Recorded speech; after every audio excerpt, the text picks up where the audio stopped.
The Western Conference playoffs continue on TNT from the capital of California, Sacramento. And here inside Arco Arena, sold-out crowd, a boisterous crowd as we get set for Game 4. It's the Seattle Supersonics and the Sacramento Kings, with Seattle leading the series 2-1.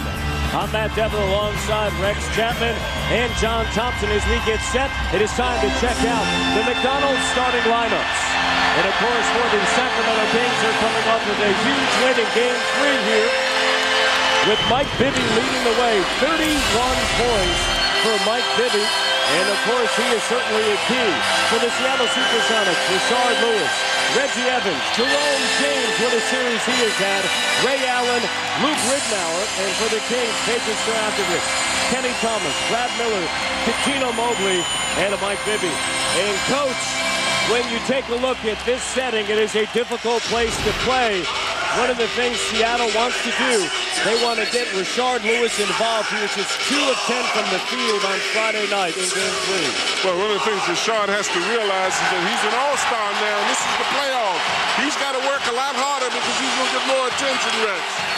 Rex, Mike Bibby has a playoff reputation that he earned back in 2002 against the Los Angeles Lakers, and it showed in Game 3 on Friday night. He earned that reputation being a second or third guy behind Chris Webber, behind Peja27p. He's the man now. He's got to step up. Seattle's going to be very physical with him tonight.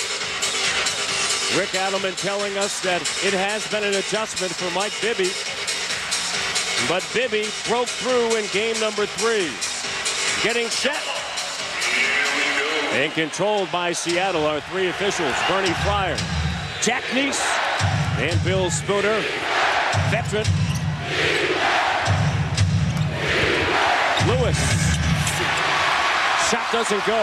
See, that shot was very important for him because he's been having some psychological problems, not drastically, but of a superstar. He's getting attention. He's got to make that layup. Nate McMillan telling us before the game that he actually had more touches on Friday night than in the first 2 combined. A cut underneath, and a great feed, Kenny Thomas from Bibby. Terrific find. Somebody lost their man wide open underneath the bucket.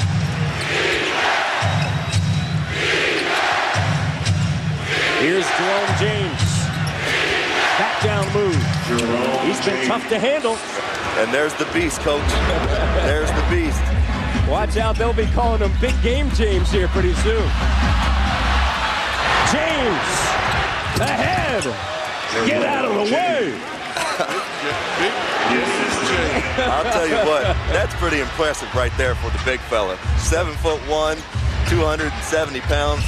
Catching that ball and finishing on the break, that's impressive. Well, and they're getting him involved early. Hopefully that'll translate into defense and rebounding also. Lewis flashed out on Thomas, disrupted the shot out of bounds. Sacramento ball. And as you see here, Mike Bibby with great vision spots a wide open Kenny Thomas directly underneath for the easy bucket. Bibby might have had vision, but anybody on the Seattle team to say they had vision is crazy. He was so wide open. Cuttino Mobley tapped up. Miller keeps it alive. And that's Brad Miller. That's his game, guys. He's so important, so vital for Sacramento, just his presence on the floor. I believe Sacramento's got a legitimate chance if they keep Brad Miller on the floor 30-plus minutes tonight. Played 35 in Game 3. James comes over, denies, Peja27p. But that's a good sign because that's what they want to see. The Seattle people want to see James do is not just play on the offensive end, but be a factor in the lane. Nate McMillan saying, hey, don't worry about the fouls. Ray Allen quiets the crowd. And they say, don't let the smooth taste fool you. Ray Allen, he's on some kind of tear, and he knows right now he's got the Sacramento Kings number. Averaging 29 in the series. Miller on the drive with the left hand. Played 35 minutes in Game 3, getting those extended minutes. As long as Miller's operating from that high post, James is going to have a difficult time with lateral movement, keeping up with him. Turnover by Reggie Evans. Well, you're looking at this. James does a great job of backing in. Miller's sitting behind him. No help is hardly coming. He turns and lays it in. You know, and this is a great play because now he comes over and does what the team needs him to do, and that's to block shots and block up the middle. Seattle turns it over. A problem in game 3 in the first quarter. They turned it over 9 times. They made, Rex, just 8 field goals, and it was 31-19 at the end of the first quarter. Well, you know, they got up to a great start in game 3, and that's what they needed to do here at home. The rest of the game was played pretty much even, quarters 2 through 4, but they got off to such a great start early. It was tough for Seattle to recover from.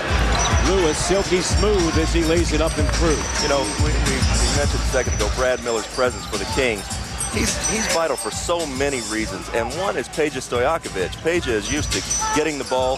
That's Cuttino Mobley with a wild shot for Sacramento, but Peja is used to getting the ball from guys like Chris Webber, Vlade Divac. Used to having a guy passing the ball where he doesn't have to put the ball on the floor so much.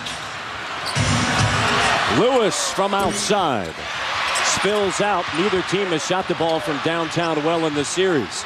Outside of Ray Allen, here's James.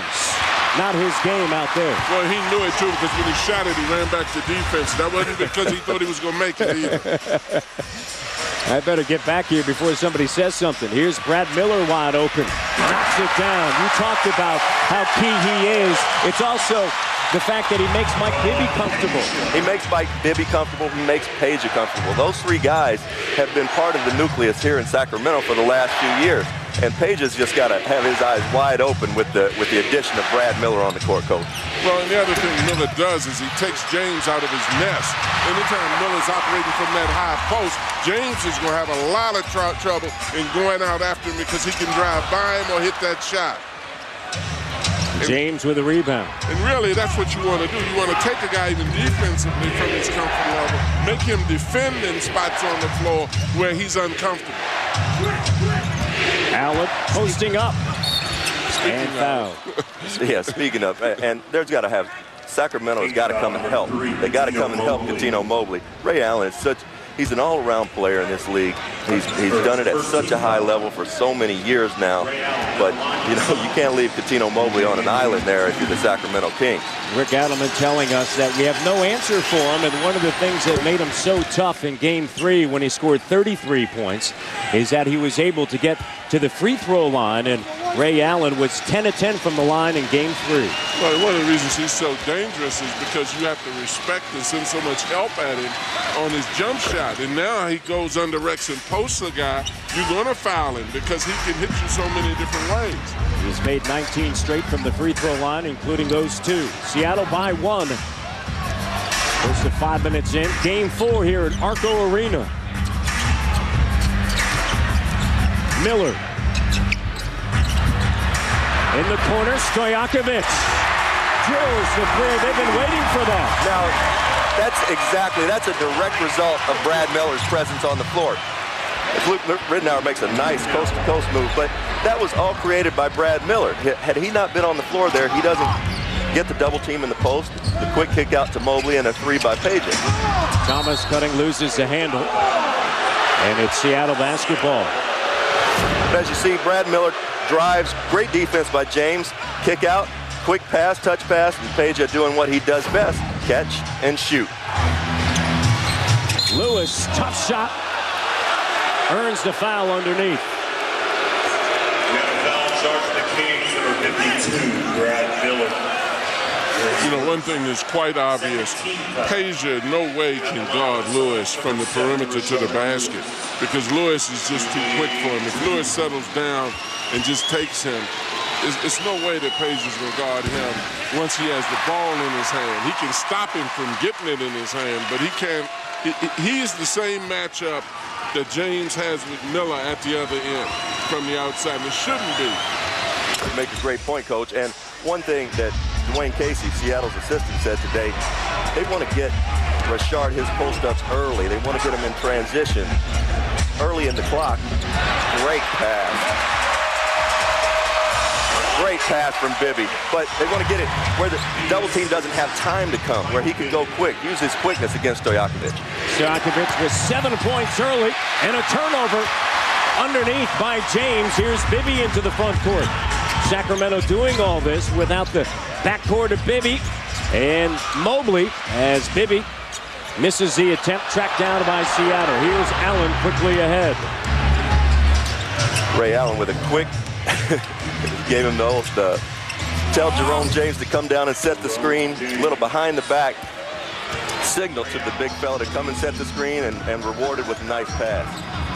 James averaging 19.3 points and 11 rebounds in the series. Brad Miller, perfect from the field, and he's wide open, Coach. 4 of 4. Wide open, he's shooting a free throw, literally free. Nobody was near him, and that's what James, when he goes over to help, somebody's either got to rotate to help him out high, or he's got to get back quickly, because Miller, as Rex said, is going to create so much of a problem that Peja is going to end up being open all over the place. Lewis, 1 of 3. Here's Rittenauer from downtown. Shot doesn't go. James, offensive rebound. Then turns it over. 2-on-1. Rittenauer gets back. Bibby driving on Allen. And Mobley, his first field goal.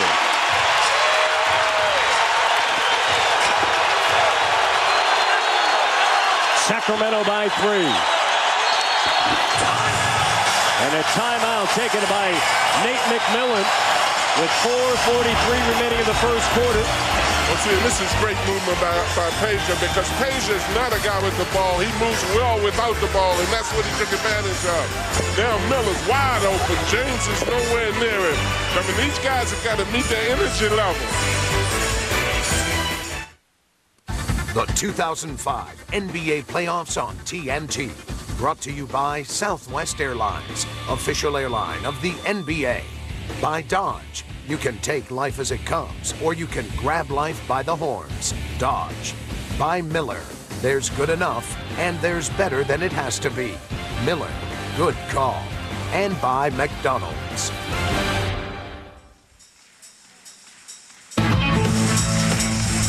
This series started a week ago Saturday in Seattle. Game 1, Ray Allen with 28 points. And then in game number 2, of course, Jerome James doing it as well. 19 points, 9 rebounds for James. And they took a 2-0 lead here to Sacramento. And then, yes, the Kings did come alive. It was physical.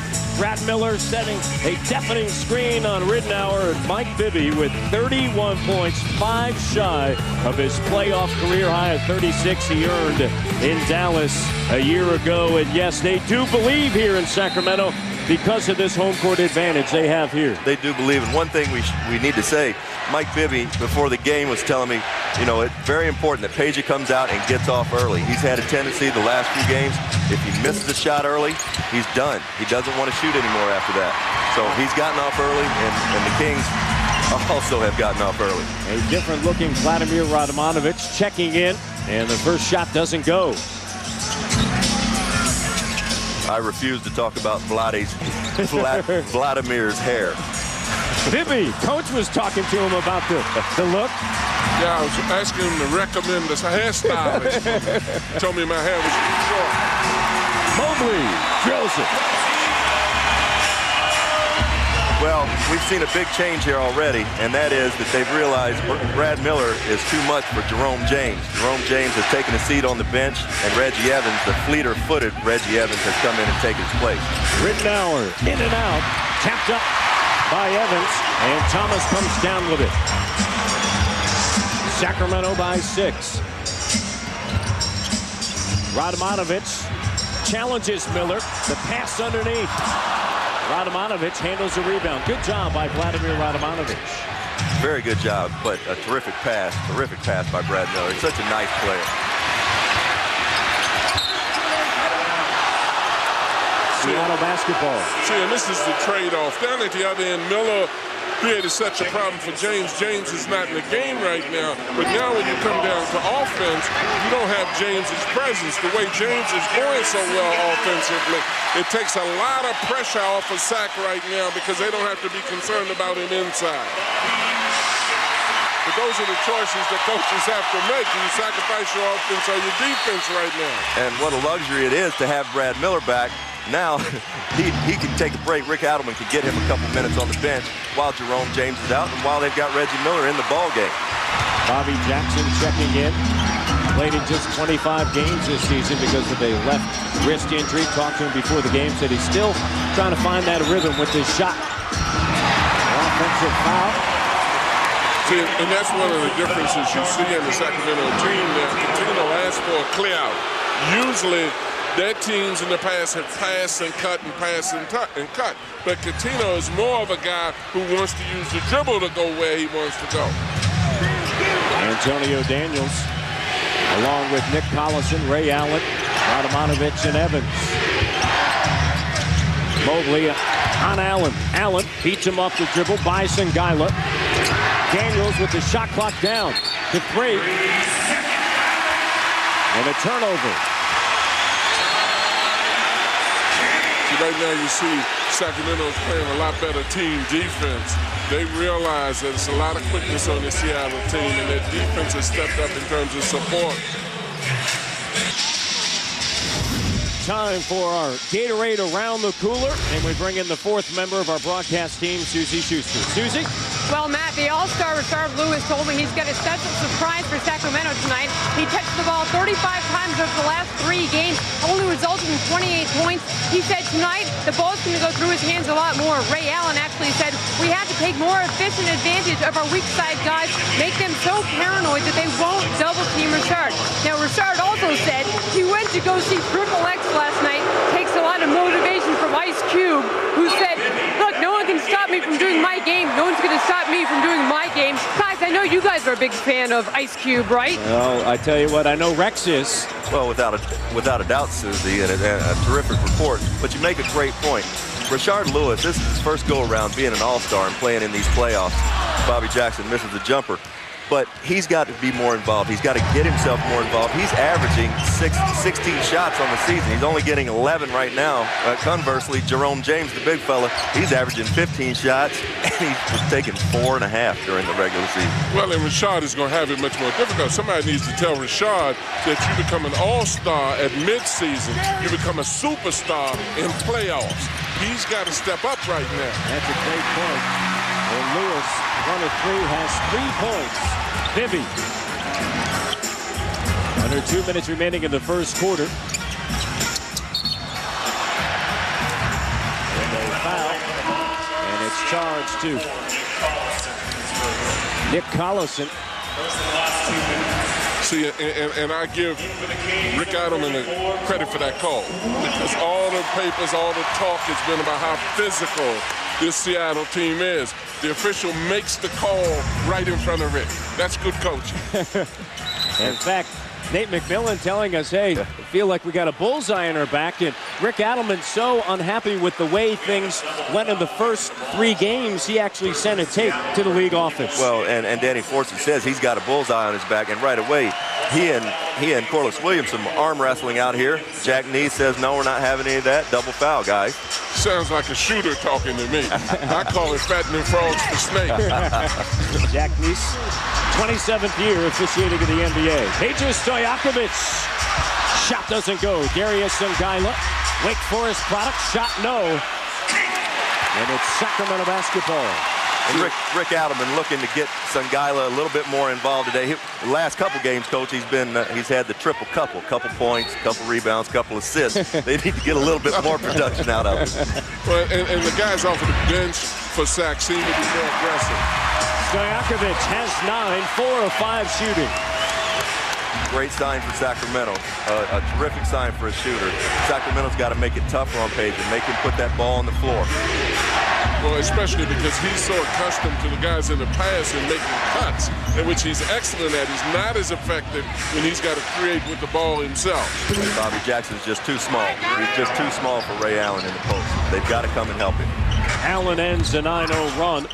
Seattle had missed 5 straight prior to that. Allen with 7. You know, guys get in rhythms in this league. Guys find teams that they feel comfortable with. And Ray Allen, you can tell he's just playing free and easy. Sacramento's doing nothing to impede his progress whatsoever. He's just got it going. He knows he's got it going. He can take his time. He's surveying the court, surveying, see if the double team's coming. It's not coming, okay. And that's been his mentality. He's he's really got a mindset that Sacramento can't stop him, and they better figure out a way to at least slow him down. And I think the thing you said about his smoothness is very deceiving because of the fact of his temperament. You know, you tend to think that he's coasting, but he's very deceptionally quick person. I remember when he was at Connecticut, we sent everything but the kitchen sink at him and couldn't stop him. And believe me, we touched him also. Showed him some love. Showed him some love several times. We put our hands on the fella. And he still came away with that. Darius Ngaila at the free throw line after a Radovanovic foul. Radovanovic, another minute remaining. Quick trigger. Allen, a rare miss tonight, and Bibby comes down with it. Stojakovic up fake by Radovanovic. And Collison reels in the board. And you know what Radovanovic did there? He didn't play very good defense, but one thing he did, he made Peja put that ball on the floor. And when you make him put the ball on the floor, a guy who just likes to catch and shoot, your percentages go up dramatically that he's going to miss that shot. The feed underneath, Danny Fortson forces it up. Danny Fortson just jumped into the ground, I think. He tried to jump up and actually went down into the floor. Bibby. Mike Bibby drains it. Oh, my! Peja. Feeling it. They're loving it here at Arco Arena. An 11-point lead by Sacramento.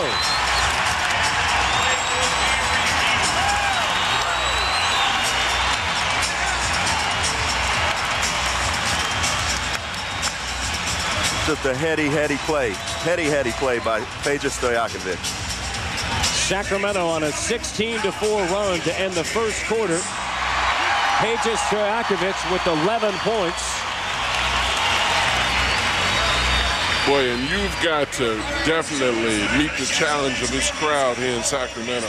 You know, it's so important right now for Seattle to understand that they've got to, number one, when the crowd gets involved, not get yourself too emotionally distraught.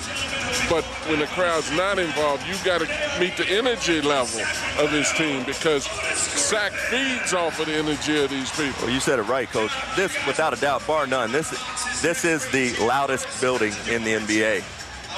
Bernie Fryer going over. Checks on it, says yes, it does count before the red lights. What a first quarter for the Sacramento Kings, doing it once again as they lead by 11. Welcome back to Sacramento, California. Game 4 between Seattle and the Kings, and Sacramento Kings lead by 11 at the end of the first quarter. Seattle turned it over, Rex, 5 times, leading to 6 points, including that last play by Peja Stojakovic. Cutting, lays it up and through, has 13. Well, Seattle's got themselves a problem right now. Like we've said before, you let a guy get going in this league, especially a guy that's an NBA All-Star and one of the best shooters in the league. You let a guy get going like that, and you've got a problem. Seattle's got problems on their hands. Well, especially because of the fact that Peja's getting the game the way he wants. He's getting cuts through the middle without any help, anybody touching him. He's a cutting receiver. And a foul on the floor. Stojakovic in this series shooting just 37%. Not the case tonight, 6 of 8. Terrific cut by Peja, and a nice delivery by Bibby. Mike is really looking for Peja right now, trying to get him going, keep him going, and get his confidence sky high. Radovanovic picks up his second. Bibby gives it up. Here's Ngaila over Radovanovic. Taking the place of Brad Miller. Same spot, good. Well, you know, Coach, you asked a question just a minute ago during the break. Where is Jerome James? And you know, I'll let you answer. I feel like he needs to be in the game when Brad Miller's on the bench. Well, especially when Miller's on the bench, but also he creates a problem at the other end for Sacramento. You might be losing something on his inability to defend outside, but he created as much of a problem on the inside, particularly with the momentum of the playoffs offensively that he's been pulling. James played 7 minutes, had 6 points, 2 rebounds in the first quarter.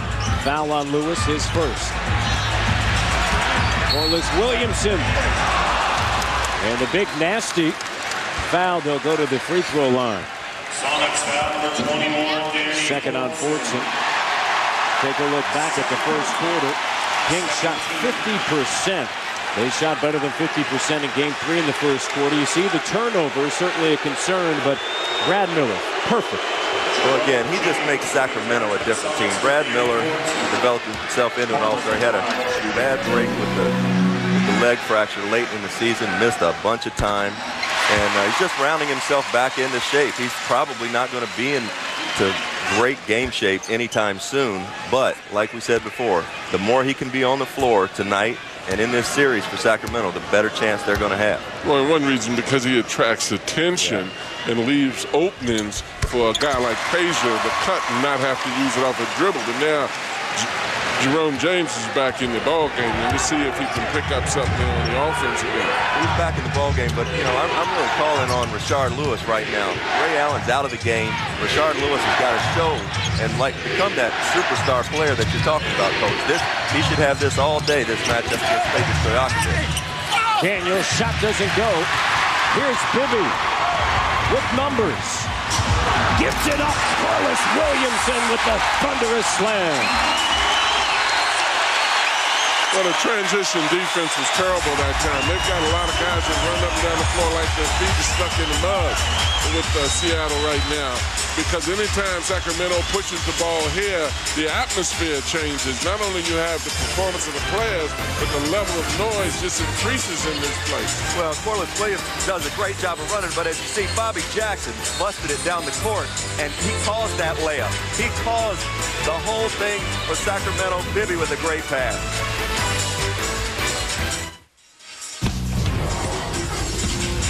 Tonight's Around the League is brought to you by Bud Light, and we begin in Washington, where the Wizards won their first playoff game in 17 years.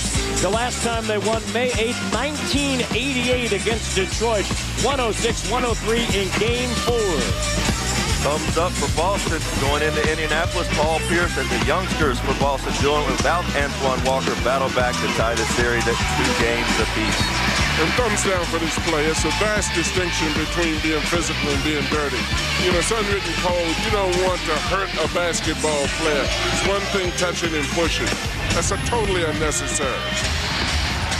I agree, Coach. I thought Greg Buckner should have been tossed in that game, too. He came over, had no intention of making a play on the ball, just clubbed Ginobili right in the face. So I think they got away with one there. San Antonio leads that series 2-1. They defeated Denver 86-78.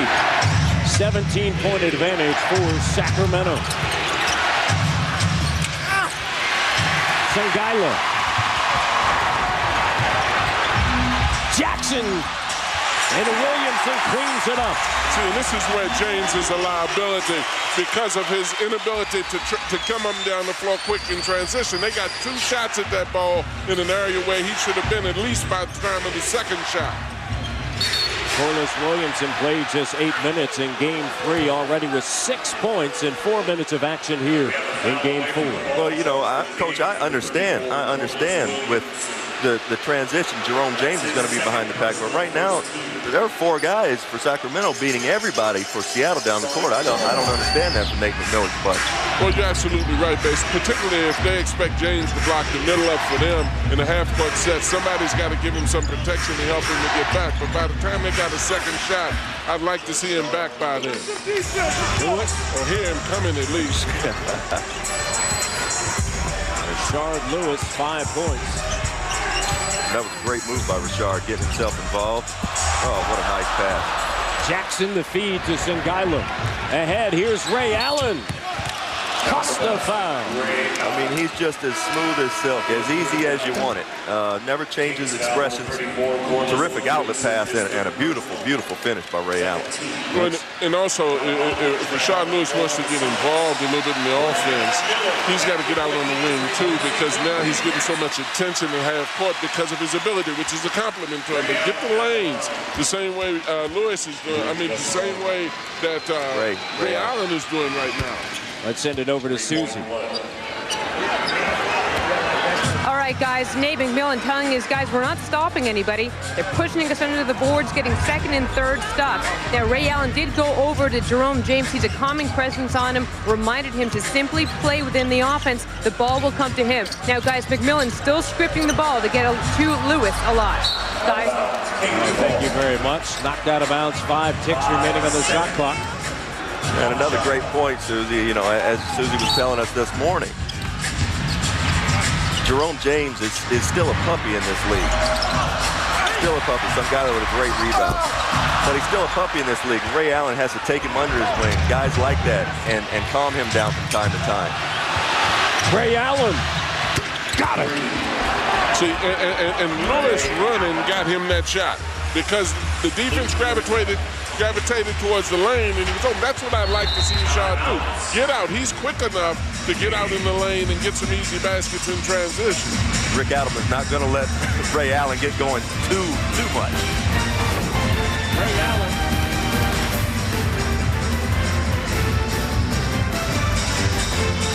Allen drains it. 4 of 7 from the field. The 2005 NBA Playoffs on TNT. Brought to you by Dimension Films and Mindhunters. In theaters everywhere Friday, May 13th.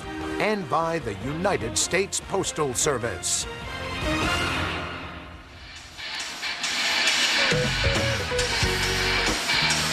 Here's tomorrow's NBA playoff action, starting with Washington taking on Chicago in Game 4 of their series. The Bulls lead it 2-1. Coverage begins at 7:30 Eastern on NBA TV. On TNT, beginning at 8 o'clock, we'll have another doubleheader in Game 1. Dallas hosts Houston in Game 5 of that series.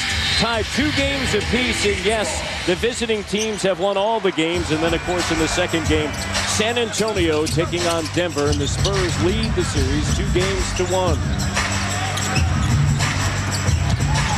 Seattle on an 8-0 run after the 19-point advantage, and Brad Miller on the inside.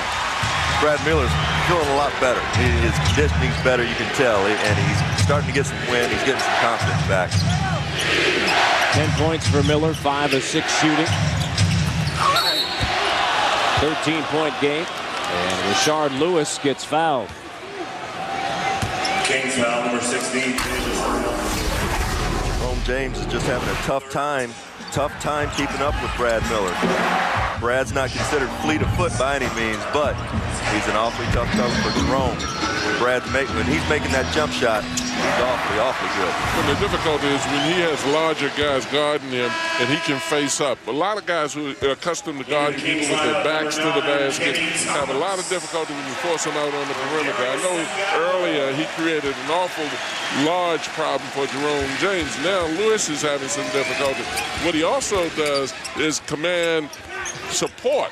And that's where you got to watch out for for Peja, because he's sitting wide open every time Miller gets the ball. Both teams shooting above 50%.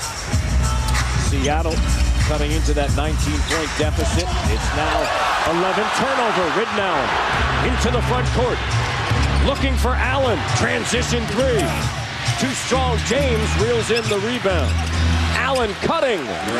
That's a great play by Jerome James. You know, Ray Allen takes that transition jumper because he knows he's got the big 7-footer under there, and sure enough, Jerome James gobbled up the rebound, and a terrific find, too.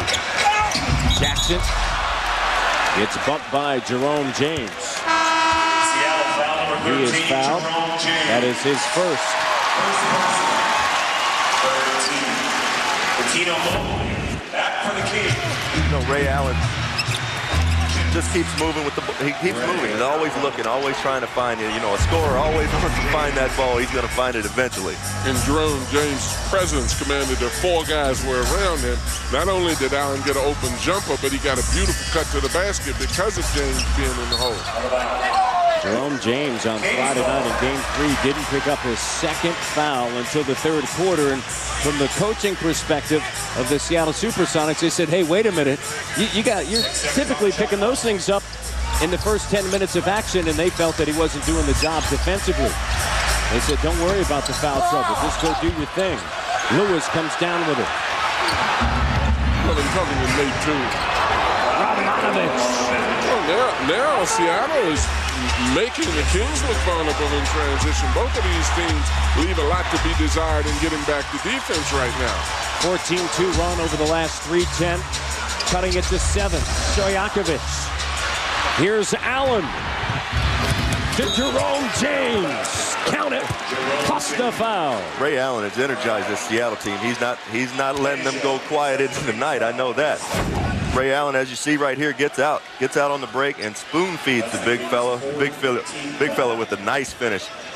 And look at this. This is just for playing together every day in practice. You know Radmanovich can go up there and get it, and he threw it right on the money. You know what never ceases to amaze me is how many guys are slow getting back to defense and fast run the offense. Now, James couldn't get back in his nest on defense, but he ran like heck to get that layup. He certainly did. Bibby trying to silence his run. Thomas.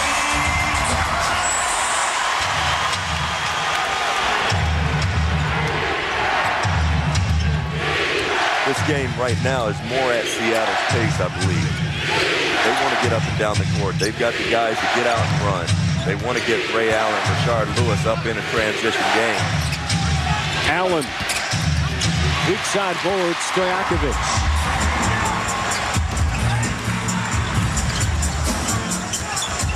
Bibby denied by James. Had 5 blocks in the first game, 7 in the series.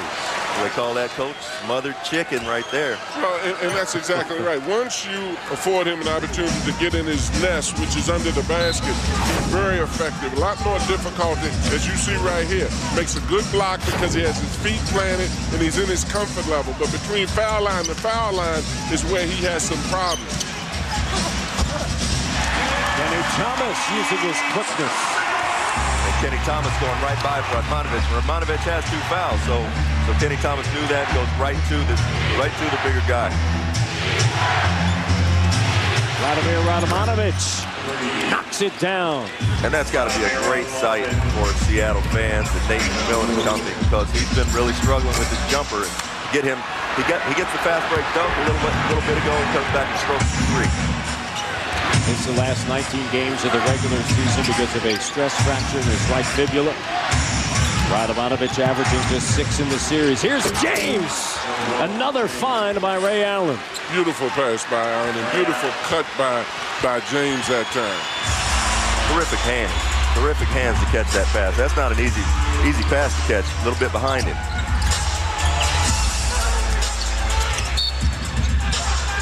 And a foul on Ridenour when Ray Allen checked back in. The score was 39-22, and you see what it is right now. Well, the beautiful thing about Ray Allen is that he also draws so many people towards him, and he rewards the big guy who makes the cut. You've got to create a window, as Rex said, if you're a big guy, to get the ball. You just can't stand there. Allen with 15 points. Ray commands so much attention, and he's so heady as well. He's got his head up all the time surveying. He's going to find you if you're open. You know, interesting thing in watching Bibby, he also has to do a lot more dribbling now that they've changed the composition of this Kings team. He's more acclimated to doing it than Peja is, but it definitely has an effect on his game because now he's not getting baskets off of cuts. He's not drifting to the corner getting the free ones. He's got to use a lot more energy now. Allen, 17 points for Ray Allen. As I mentioned, they trailed by 17 when he checked back in here in the second quarter. Bibby turning it up here. A terrific move by Mike Bibby, but I'm waiting for somebody from Seattle to reach out and touch Ray Allen, knock him down. You got to put this. This is just too easy, and this is playoff basketball. Somebody's got not hurt him, but somebody's got to knock Ray Allen down, put him on the ground, and let him know he can't have it this easy all night. This is ridiculous. Already with 19, Thomas. Both teams getting what they want. They are. They're getting anything and everything, but right now, Ray Allen is in such a groove. He thinks he can do anything he wants on the offensive end. And he's right. And he's absolutely right. Turnover. Here's Mobley, 3-on-1. Stojakovic.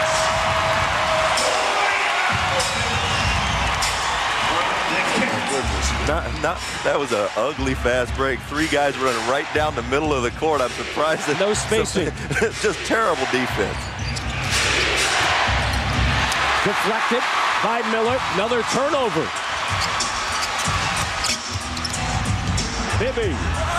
That was an offensive foul on Mike Bibby. He jumped right into Ray Allen. Somebody better find Lewis or Allen. Lewis gets it back. And a foul on Brad Miller. As you indicated earlier, Rex, both of these teams are not going to be proud of what they're seeing in transition now, because most of them have tremendous mismatch. You see Ray going baseline, getting right to the basket. Rex, as you indicated, no supports coming from the other side. Tino Mobley on a 3-on-1, finding Peja27p with 15 here tonight for Peja.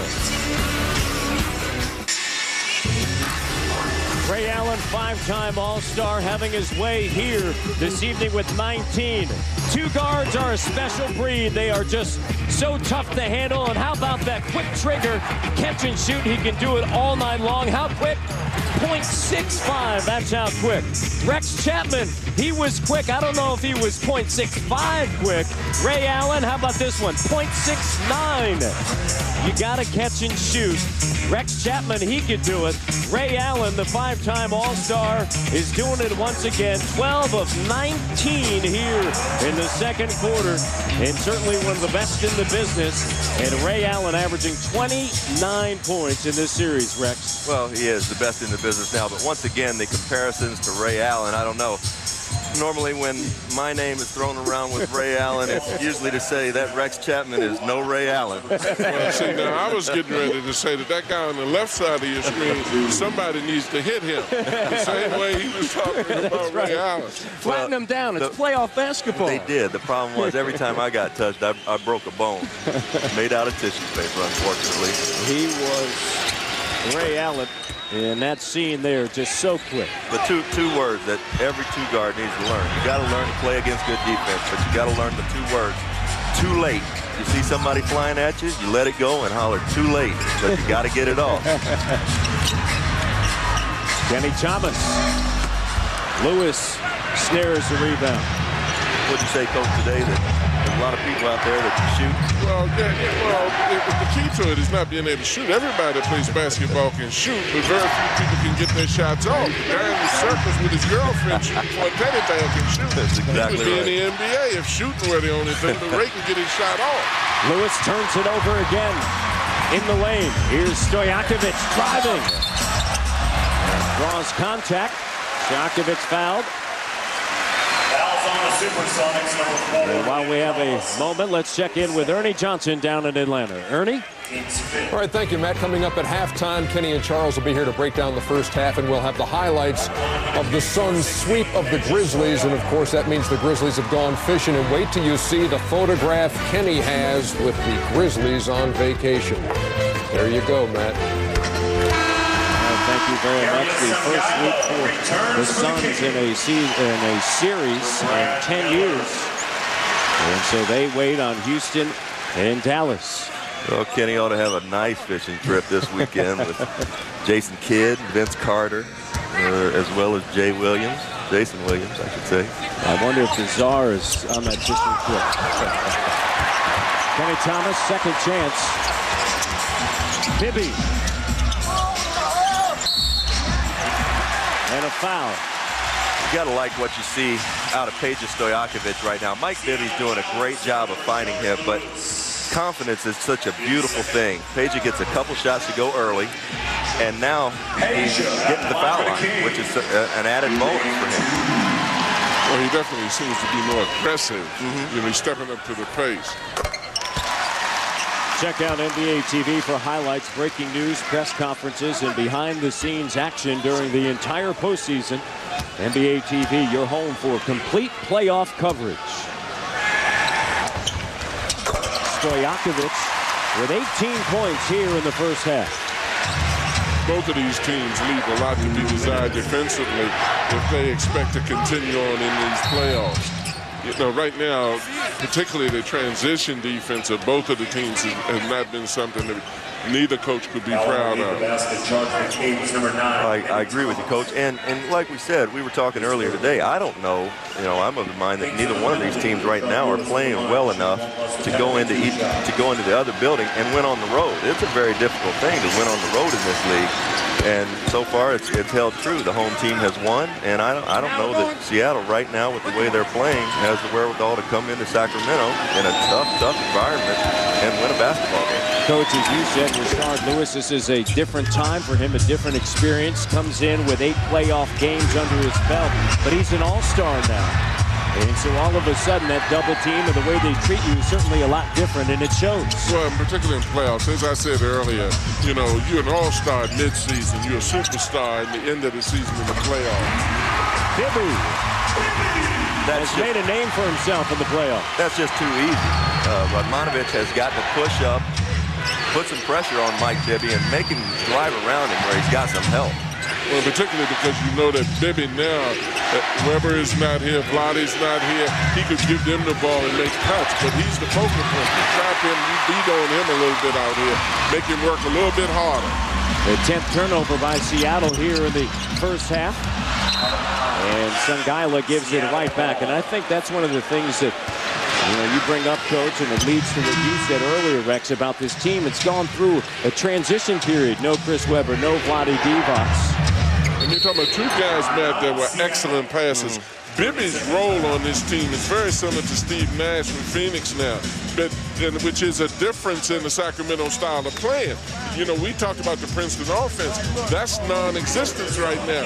Bibby's controlling the ball, making plays, which he has to do. Now when he goes down the sideline, you know, you don't have the balance of hitting the foul line. And Weber's an excellent pass. Vlade, if he went in the middle. Those guys are superb passes. Bibby's got more pressure now. All right, we check out the Eastern Conference, and of course, Miami handled New Jersey 110-97, sweeping the New Jersey Nets. The first time they've swept a playoff opponent. Kidd with 25, Richard Jefferson 17, Vince Carter just 6 of 22. Shaq didn't score in the first half, didn't matter. Dwayne Wade, a playoff career high 34 points, 13 of 20 shooting, and of course, they will wait for Chicago at Washington, and that's a good break for Shaquille O'Neal so he can rest up. Well, without a doubt, Shaquille O'Neal is, you know, we all know who Shaquille O'Neal is. If he gets on the weights this summer, he may be a pretty good player in this league someday, you think, Coach? Count Shaquille O'Neal, skip 5 places, and then talk about the rest of the players in the league. That's right. Just that simple. The impact that the big fella has on this league is unbelievable. 2 sweeps there by number 1s. The last time that happened, 1997, the Bulls and the Jazz. Bibby, turnover. Here's Stojakovic from downtown. Not a problem, Rex, if you let him settle in like that. You were right. You got to chase him and make him put it on the floor. You said it right, Coach. Seattle cut it to 3. It grows back to 11, and Collison cleaning up underneath. Happy birthday. Look what I found, Nick Collison. 9-point game. You know, it's an exciting game to watch, but what a sloppy game it's been so far. Kenny Thomas getting into the act. Very easy. Both teams getting what they want. Very easy. Point-blank layups, transition layups. And you got to look at how many times Bibby is involved in the play that leads to the basket, whereas before several guys on this team were capable of making the play. Bibby could drift and get the free open looks that Peja's getting, but not on this team can he do it. 6 assists tonight for Bibby, and a foul on Sangaila. Page has just been huge this first half, and something that Sacramento desperately needed. They've got to have him with confidence. And the guy you think a guy who's been an all-star a couple times would have confidence. But basketball's a funny game, Coach, and it can come and go at any time.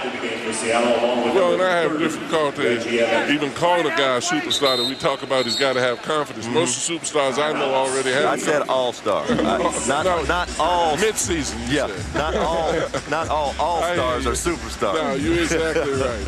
You're exactly right. Timeout in this 10-point game, 65-55. Peja Stojakovic had a game-high 24 in Game 1, and we just talked about the Eastern Conference, and how about the look of the Western Conference? Phoenix, of course, sweeping the Memphis Grizzlies 4 games to none. Dallas and Houston, what a series that has been. And Tracy McGrady last night in the fourth quarter with 2 points, and Dirk Nowitzki and the crew with Michael Finley and Jason Terry leading the way offensively. Well, we talked about that series, Dallas and Houston, the other night. I really felt like Dallas was going to win Game 3 when they went back to Houston. And the reason I say so, Tracy McGrady, for as far as he's come, and a great player in this league, he's still, I think he's to get to the next level, he's got to decide he's going to come and make a point to win every night. And when they went back to Houston, you just felt like he was going to take some chances, see if they could skate through the next couple games. And instead, didn't assert himself late, and they're back in a series. Here's Bibby. Connects from beyond the arc. Bibby, his second 3 of the night. And Daniels tosses it up. It doesn't go, and the first half comes to an end. Sacramento by a dozen, 68-56 behind Peja Stojakovic and a Mike Bibby. And coming up at halftime, of course, we'll head to Atlanta with Ernie, Kenny, and Charles, the Verizon Wireless halftime report, as we send it over to Susie Schuster. Susie? All right, guys, thanks. None other than Vlade Divac said that you'd have a big game tonight. Do you feel like you got your groove back? So I was just trying to be aggressive, move without the ball, and try to involve myself in the beginning of the game. How are you guys able to control them defensively? You're turning the ball over a lot and making errant shots. Well, I think we got relaxed in the second quarter. We have to regain our defense like we did in the beginning of the first quarter, and just try to contain even better Ray Allen. What's the key to your defense? They were as close as 3, and then you opened it right back up. Helping Ray, boxing out, and just moving the ball offensively. All right, Peja, thanks very much. Let's go to Ernie in Atlanta. All right, thank you, Susie. It is a 12-point lead for the Sacramento Kings as they try to knock this series up at Arco at 2 games apiece. We welcome you to the Verizon Wireless halftime report. Ernie Johnson, Kenny the Jet Smith, and Charles Barkley.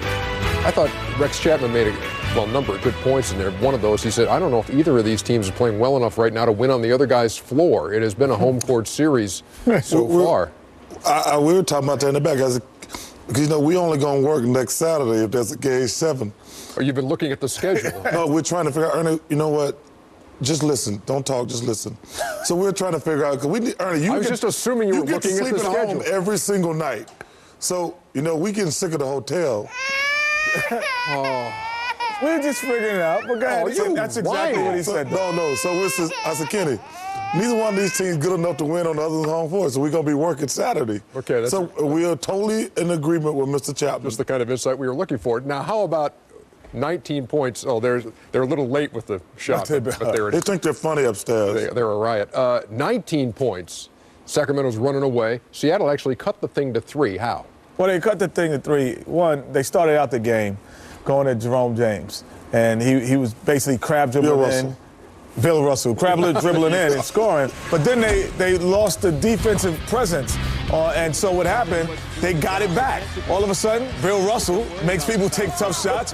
You rebound, and you run. And when you run the floor, look how Romanovich on the weak side, he outruns the whole Sacramento team, and he gets back. If you defend, here it is again, Bill Russell's in a pick and roll here, and he gets in the pick and roll, and he says, you know what, I'm going to put a hand up. I put a hand up, I go. Now I'm running, Ray Allen's going to push it up. I rebound and I run, but then towards the end they reverted back to it's a daisical. I hope he's a free agent because that boy he playing like Bill Russell. I call him Bill Russell. When I call him Bill Russell, he might be better than Bill Russell the way he playing. Another good point that Rex made. You can't let a good shooter get hot and get on a roll. Peja Stojakovic, 8 out of 11 for 21. Put a hand in Bill Russell put a hand in his face at the end, though. There you go.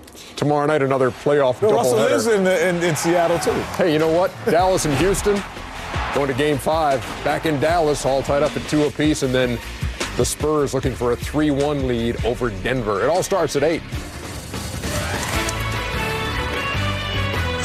The Halftime Report is brought to you by Verizon Wireless, the official wireless provider of the NBA. Can you hear me now? Good.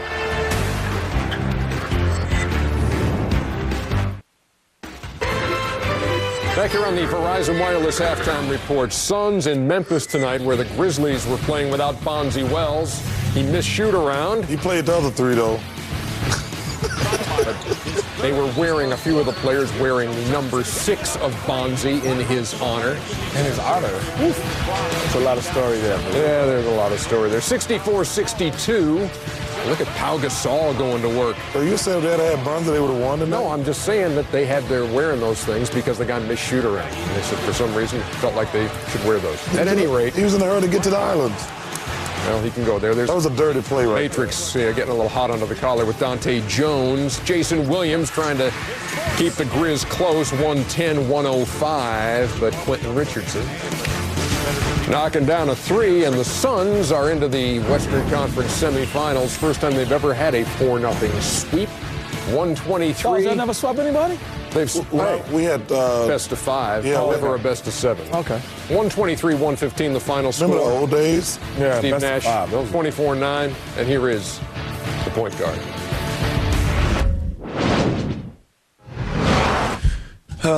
I think it's a good accomplishment to sweep any team in this league, and to close it out on the road obviously is an accomplishment in itself as well. But I think it's important for us now to look forward and forget about this series.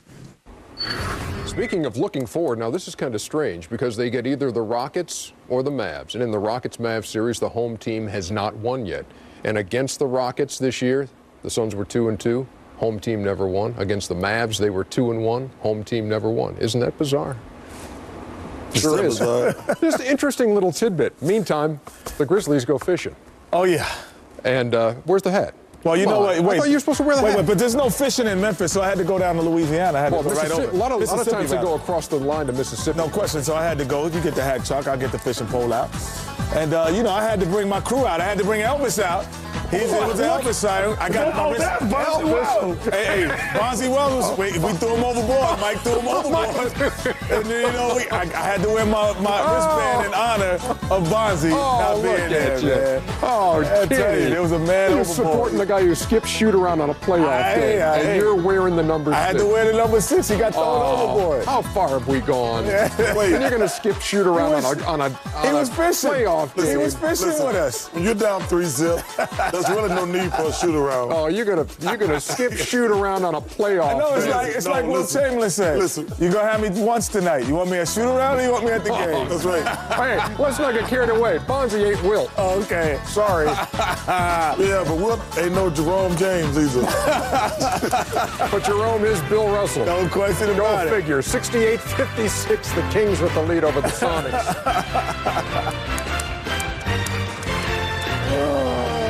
Oh, I'm on TV? Yeah. That's perfect right there.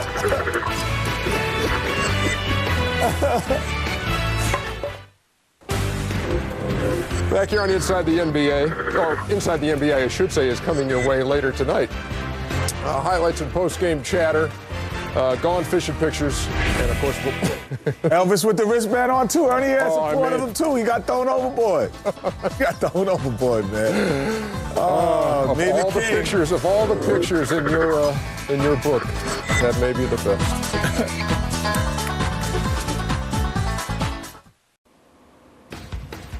Ray Allen is number 2 in postseason scoring, 29 points a night. He has got 19 in the first half. The Sonics got some work to do. The Halftime Report has been brought to you by Verizon Wireless, the official wireless provider of the NBA.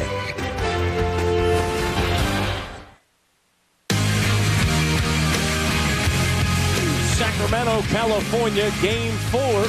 The capital of California, just minutes away from Arco Arena, and the Sacramento Kings lead by 12, 68-56, and the playoff veterans are doing some damage. Bibby and Stojakovic in the first half combining for 33 of the 68 points for Sacramento. Matt Devin alongside Rex Chapman and the coach John Thompson. And coach, we start with you. Peja Stojakovic had a game-high of 24 in game number 1, but 21 already in the first half. Well, I like the fact that he's put up a lot of shots. Shooters get on by being aggressive, not by thinking about and worrying. He knows that. And Rex, how about Mike Bibby, 12 and 6? Mike Bibby's done a great job, I think, especially for all scoring point guards, of getting his teammates involved, getting himself involved. He's found that happy medium that he needs to find with this squad. All right, time now for the Jeep game summary, and the Sonics shooting 57%. However, Sacramento taking 17 more shots in the first half, Rex. Well, to me, that's just crazy. Nate McMillan's got to be looking at the stats at halftime and seeing where they've made 20 of 35 shots and going, guys, we have got to get more shots up. They're not playing any defense, but yet, you know, they've been outshot by 17 shots in the first half. All right, let's send it over to Susie. All right, Nate McMillan's complaints, 11 turnovers, leading to 16 Sonics points. You guys mentioned that 57%. He says if we keep defending the boards a little bit better, we're going to own this game. I also asked him about Jerome James. How do you like the way he's playing tonight? He says he's playing okay within the offense. Jerome was complaining about the weak-side defenders not getting rebounds. He said this entire team has to make a concerted effort to get that ball. All right, thank you very much. Jerome James with 3 of his team's 16 rebounds. Second chance points, as you saw there in the Jeep game summary. 17-2 in favor of Sacramento. Under 10 of the shot clock. James out on Sirakovic. Not Peja's strong suit. Well, Amy James on him. Maybe he should have made the move a little bit more laterally than trying to just shoot over. One of the things Rick Adelman said that Sirakovic must do is develop that aspect of the game, put it on the floor, and get to the hole.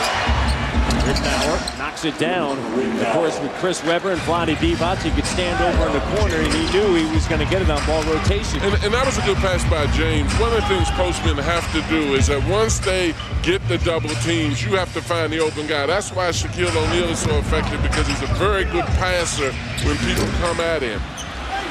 Lewis tracks it down along the baseline. One reason I think Mike Bibby has so much energy, and right now he's got a mismatch that Ray Allen does. He's got Bibby on him. That's a matchup that Ray Allen's going to take advantage of more times than not.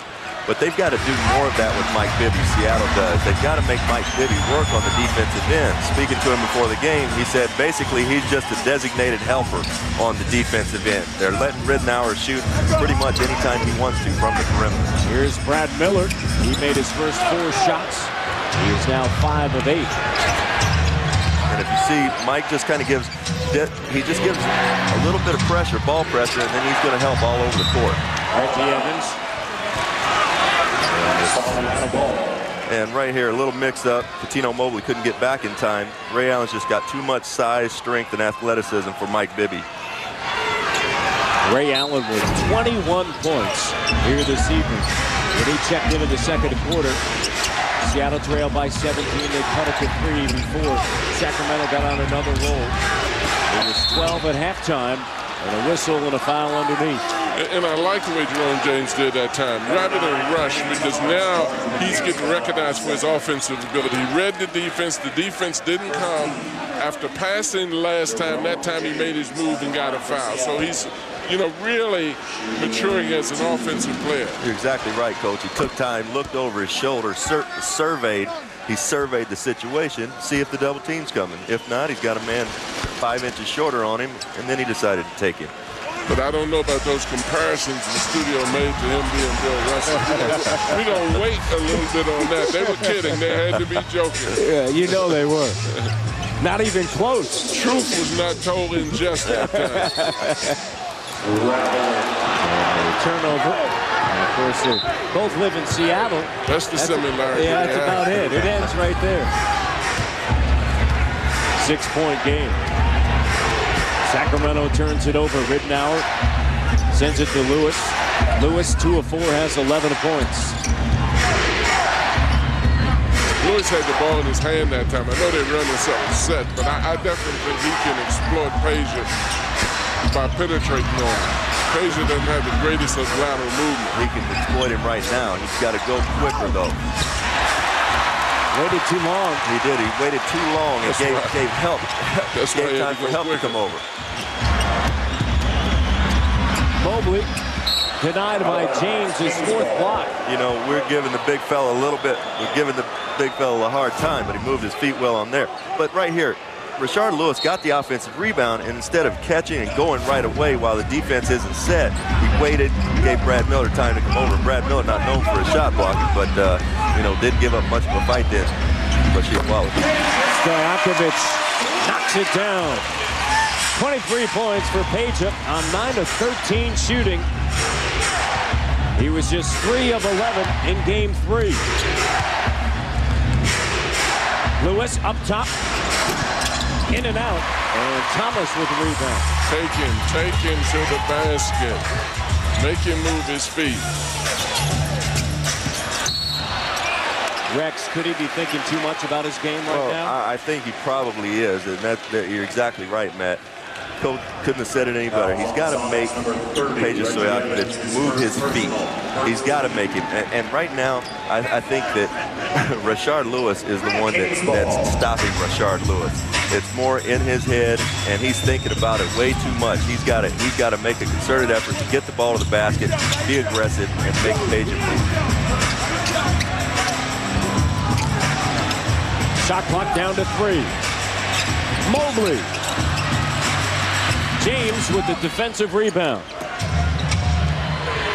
Look at the big fella. Yeah, look at him. Got the whole package. A tragedy. Give it up. Allen behind the back loses the handle. Seattle basketball. You know, the one thing about Jerome James, though, you're watching him, you can see his confidence level lifting. You know, just in the aspects of his game. Playoff career highs, coach, in 3 straight games, had 22 on Friday night in game 3. Biggest thing I see that he's got to make some adjustments on is his ability going up and down the floor. But once he gets in his nest, he's very effective. Well, the crowd doesn't like the foul. Kenny Thomas with a little shove of Ray Allen, and he's got to know that. He's got to know that he can't give a guy that's got that much respect from the referees. You can't give him too much of a shove. Not out in the middle of the floor with everybody to see. That's for sure. His 3rd. Lewis listening to the coach. Now, how easy was that? How easy was that, Coach? No, absolutely. I mean, at first, particularly if the help is not coming, you know, you take him to the basket and make him play defense for the same reasons you make him dribble on offense. Miller defined underneath and a foul. You know, right here, Rashard Lewis, he just comes to the ball, gets the ball, 2 quick dribbles, little push off, not much, but I mean, they're not going to call that. Rashard Lewis has got to get in the game. He himself has to he's got to make himself go. He's got to motivate himself to go and stop waiting for his teammates to get him involved and play the game. Well, in particular, Rex, once you get a player as outstanding as Ray Allen, now Jerome James has stepped up offensively. Lewis has got a place in that offense. If he claims that place, you can't wait for them just to run plays at you. He's fast enough to get out on the wings. He jumps well enough to get on the boards. Get himself involved in it because he's too talented. Rashard Lewis certainly known for his post-up game, but he also can shoot from outside 40% during the regular season from beyond the arc. Allen, Miller heads it, and the 10 of the shot clock. Stripped by Mobley. Great hands. Allen gets it back, has James, fakes behind the back, and flips it up and through. They say, don't let the smooth taste fool you. Very deceptive, though. As Al McGuire would say, he's got some French pastry with him, too, doesn't he? And doesn't look like that kind of person. You look at him, he just doesn't look like that kind of player. Yeah. You know, Catino Mobley had great hands on the crossover dribble. Gives it right back. Ray Allen, a little bit of mustard on the hot dog. 23 points for Ray Allen.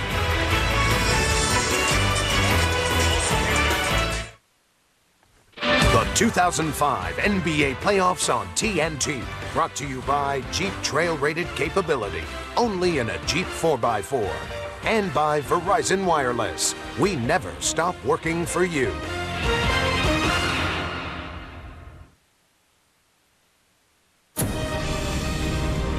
Executive executive producer Steven Spielberg and DreamWorks Television present a 6-week television event, Into the West, starting June 10th only on TNT.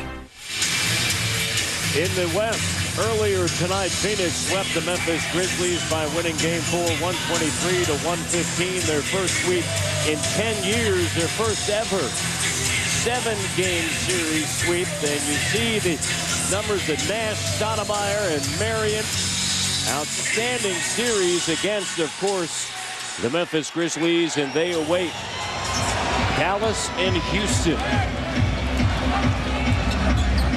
72-66, Sacramento and Seattle here in Arco Arena, and a foul. 6:55 to go in the third quarter. Well, that absolutely shouldn't happen. Reggie Evans has the quickness. He's got quick feet, very quick feet for a power forward in this league. And that should never happen. Let Brad Miller go right around him. Miller's so shrewd, Rex, though, isn't he? I mean, he shows you the jumper. You've got to respect his jumper. He lifts you a little bit and then takes you on the drive. Definitely, they have a need for him in the lineup. Well, if you said shrewd, I know that Nate McMillan has called him a few other names. We were talking to Nate beforehand and got to laughing a little bit about how Rick Adelman's been complaining so much about Danny Fortson. And, you know, I played not too long ago, and I know Brad Miller is no choir boy. And Nate was saying, you know, are you kidding me? Is Danny Fortson, is he holding and grabbing and pushing any less or any more than Danny Fortson? And, Brad Miller, he is shrewd, but he's a few other things as well. Rashard Lewis to the rack. He's still in the corner. Yeah. He's still in the corner when he dunked the ball. I mean, where have you been, big fella, doing that? He can't guard you from the perimeter. 15 points for Lewis. But you know, Coach, it is a process. It's a process that you go through. And Rashard Lewis, maybe this is his coming out party. We'll see. He's just got to keep this up and realize that it's a whole different ball game now that you're an all-star. And the Sacramento defense has got to help Peja on that. The man shouldn't be able to drive from the deep corner like that and get unmolested going to the basket. You look at this. I mean, he goes by, and Peja is still going north while he's going south. And Rashard Lewis, I think Nate Miller and company are learning a little bit more. They've been trying to get Rashard free on the box. And they feel like he's an excellent post-up player, which he is. But with this matchup, I mean, isolate Peja a little bit on the wing. Isolate him, spread the court a little bit. Then if they want to run guys at him, you got shooters all over the court. The thing that Sacramento's got to be careful of is that they don't let the wolf in the hen house. Reminds me a lot of the game that we had Game 2 up in Boston, where Boston let Indiana hang around, and then the great Reggie took over. They've got a Reggie out there, too, and Ray Allen. If Sac's going to move, they better make a move to take advantage of this environment now. I agree. You don't want to give a shooter a chance at the buzzer. Ray Allen, just like Reggie Miller, in their playoff career, they average more in points average than they do during the regular season. Shot clock down. Ridenour flips it up. No. Recycled shot clock. Evans. Hibby has it stolen away by Allen. Allen. Oh, what a dribble drive by Ray Allen, extended in the air with the finish. The wolf is in the hen house, fellas. You better be careful. If they're going to take him out, they better take him out now, because Ray Allen is capable of taking over a game at the end. He's capable of willing a team to win on the road. Miller and Evans crashing the Bulls. 25 points for Ray Allen. Yeah, you got to get up on that. You know, that shot didn't go, but those are the shots that Ray Allen makes, especially when he's got his confidence going. He just made a terrific move at the other end. You got to get out on him. Don't let him raise his arms. James. Sonics doing a better job of limiting Sacramento to one and done. Big fella's playing well, but he's struggling going from the end. He's laboring a little bit right now, Coach.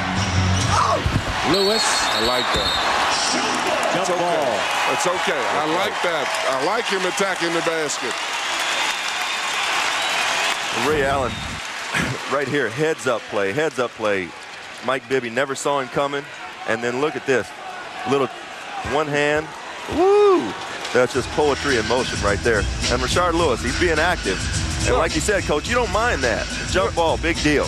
He's going to the basket. excuse me, Rex, ball players sometimes are so concerned about the perception. If your shot gets blocked or you get a jump ball, go. But attack. It's hard to defend the guy that is attacking you. Right, be the aggressor. Guys worry about how a dunk looks. That's why Evans missed the dunk. He should have made a layup. You worry about getting your shot blocked, so you shoot jump shots.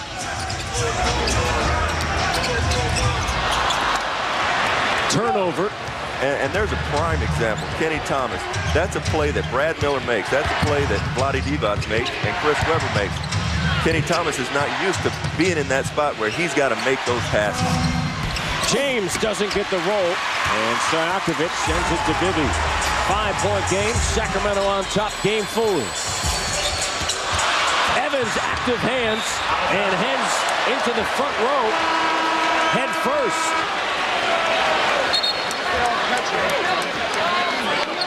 Excellent hustle, excellent hustle. Guys are playing hard, competing. It's all you can ask. That's all Nate McMillan can ask from these teams is to play hard. And when you got guys willing to do this, because, I mean, there's a lot of stuff over here. It's very easy to get hurt. With it. As close as the fans are on the court nowadays, very easy. That is his game. Undrafted out of the University of Iowa. Stojakovic misfires. I like how Peja came out tonight, got himself going, got himself in the game. And you credit Mike Bibby a lot with that, as well as Brad Miller. Like we said, those guys are vital. Radmanovic on the floor for Evans. Ridnour turns it over, looking for James. Bibby has his pass stolen by Allen. James, off of his foot, his fingertips, his head, and out of bounds. Made a mistake. They hit him on the hands. Jerome James is giving Radmanovic an earful, asking him to throw it up by the rim. But Mike Bibby with two uncharacteristic turnovers. I bet he wished he had two of those passes back. And that's a cardinal sin made by James. Anytime a big guy gets a missed basket that a guy's trying to set you up, say it's my fault. Because you don't get that many passes in that hole. And he may not get another one, at least from Radmanovic. Especially if you humiliate him. And right there, like you said, Coach, that's just a heady play by Brad Miller. He gets Jerome James up in the air, gets him up in the air. But right here, Mike Bibby, he's got no place to go. Walk first, but then just a lazy pass. And Ray Allen's everywhere on the floor. I mean, he's stealing balls. He's getting rebounds. I mean, he's just really realizes the time. You like it when you see a guy who's supposed to be good understand the sense of urgency in a playoff game. Allen with 4 steals tonight. Is that all? 4. It seems like he's got 14. He has 25 points. 10 of 17. Just so non-assuming, though, Matt. You know, you look at him, it's so deceptive, the energy that he puts forth on the basketball court, because of his body language. Yeah, like you expected to be looking at his watch, thinking that he's got to be somewhere in a little while. I want to see a little Randy Moss in him. Randy's sitting down here to our right. Let's see a little Randy in him. I mean, he's just as placid and non-assuming, but hustling all over the place. Checking out the Speaking clock. of, There's Randy Moss. An Oakland Raider, and Warren Sapp is there as well. And you see Warren, checking out, of course. Look at Warren. He's got a bottle of water. Look like a cup in that big hand. He's got a milkshake under his seat. It's mini camp. You know, he's got the water going. They drove down about an hour and a half from the Bay Area to check this one out.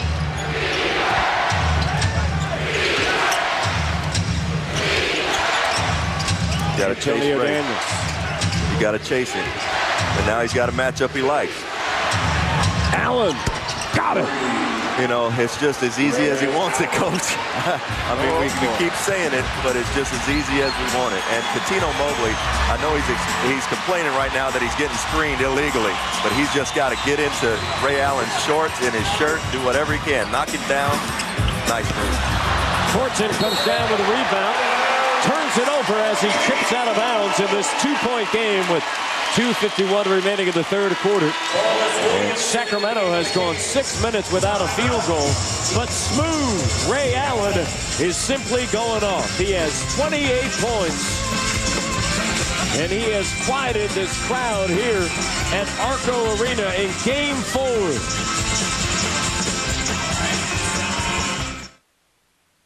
Well, it's almost like a fly when a fly's on the desktop. You think you're moving so fast, and that fly almost sees your hand in slow motion. He just flies right out of there, you know, but you think that you were quick, but he was quicker. And that's somewhat how I feel about my shot. You know, everybody else might be moving fast, but when I get to my shot, it's in slow motion. So I can see the basket just that split second and get it up. He has been in super slow mode tonight. He has 28. Well, yeah, that's a great way of putting it. I've never heard anybody analyze it that way, but you know, the way I always looked at it, I always knew as a player when I was going to let it go. No, you know, the defender was always guessing. I always knew when I was letting it go, and if somebody got to it, I always felt like it was by accident.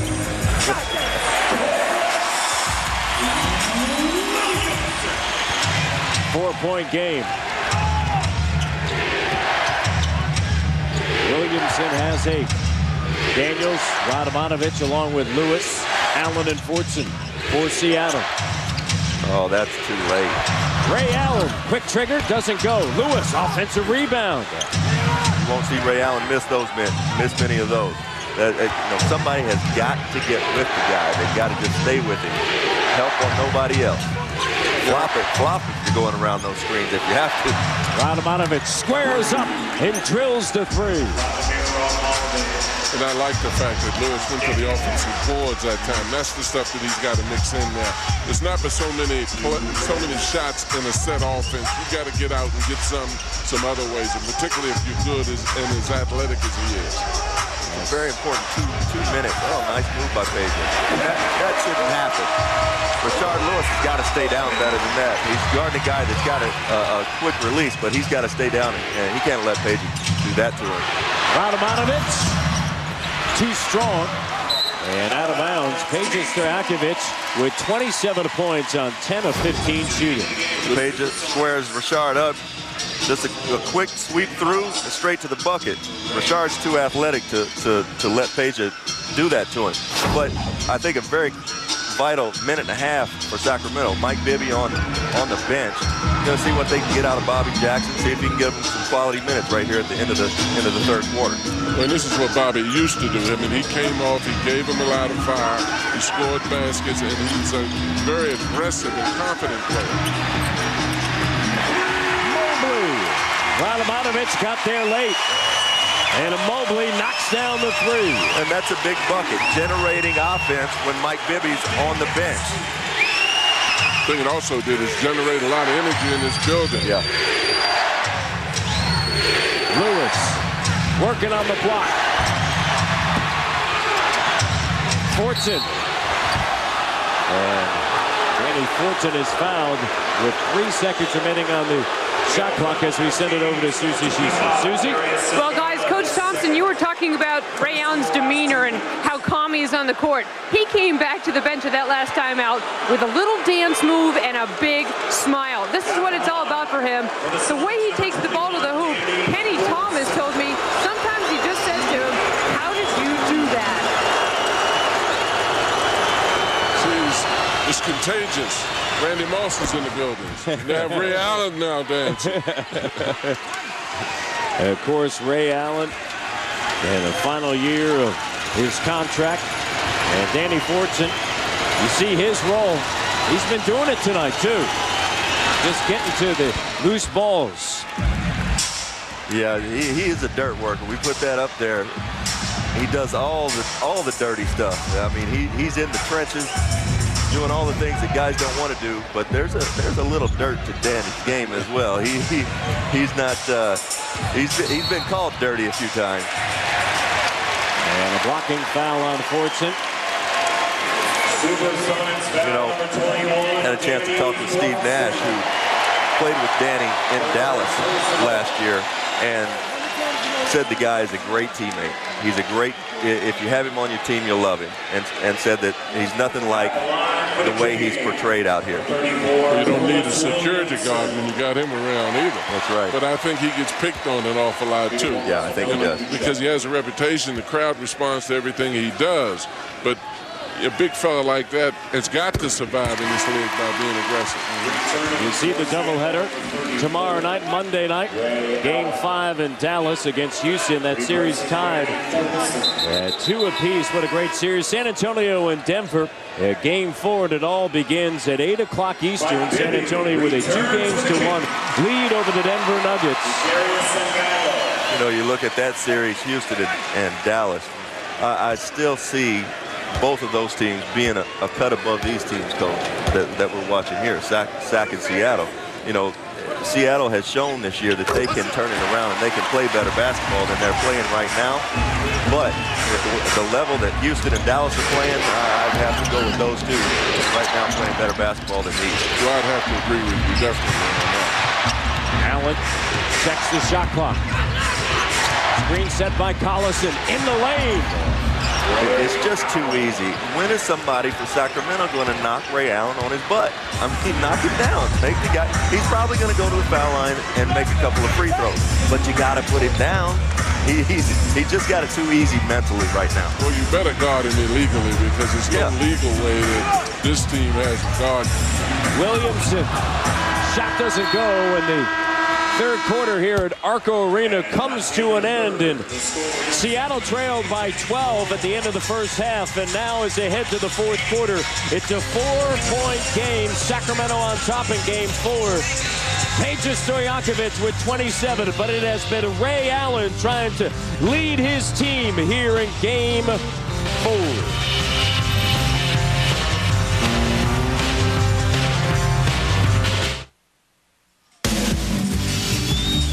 Welcome back to Sacramento, California. This is Game 4, Seattle and Sacramento. The Kings, as they head toward the fourth quarter, lead by 4, trying to even this series at 2. Peja Stojakovic with 27 points on 10 of 15 shooting. And back in the second quarter, jammed his left wrist. That is not a shooting hand, so it hasn't hurt him at all. He's still finding the bottom of the net. Antonio Daniels to Ray Allen. And Ray Allen with 32, and it's a 2-point game. Rick Adelman all over the official. I think he's just hollered at the official saying, he's just too good. And they're letting these guys hang around too long. Yeah. Because Ray will take over the game. Well, you know, we said Mike Bibby did a good job of facilitating the basketball in the first half. Williams gets fouled there. Mike Bibby did a very good job passing the ball around, but he's got to go out and get some shots. He took one shot in the third quarter. He's a guy that's capable of getting up 10 shots here in the fourth quarter, but he's got to take over. We said I don't know that either one of these teams can win on the road. Ray Allen's putting him in an awfully good position right now to do that, and Sacramento certainly needs to dig this out.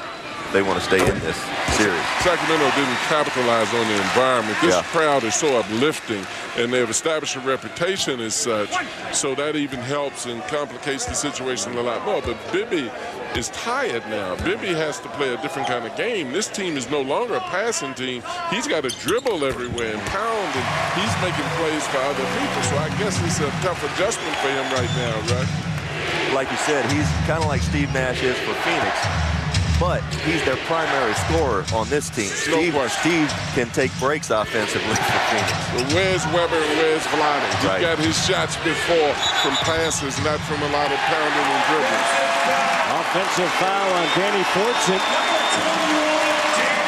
And that is his 5th. And you look at Nate McMillan and Dwayne Casey, and they're just furious over in front of the Seattle bench.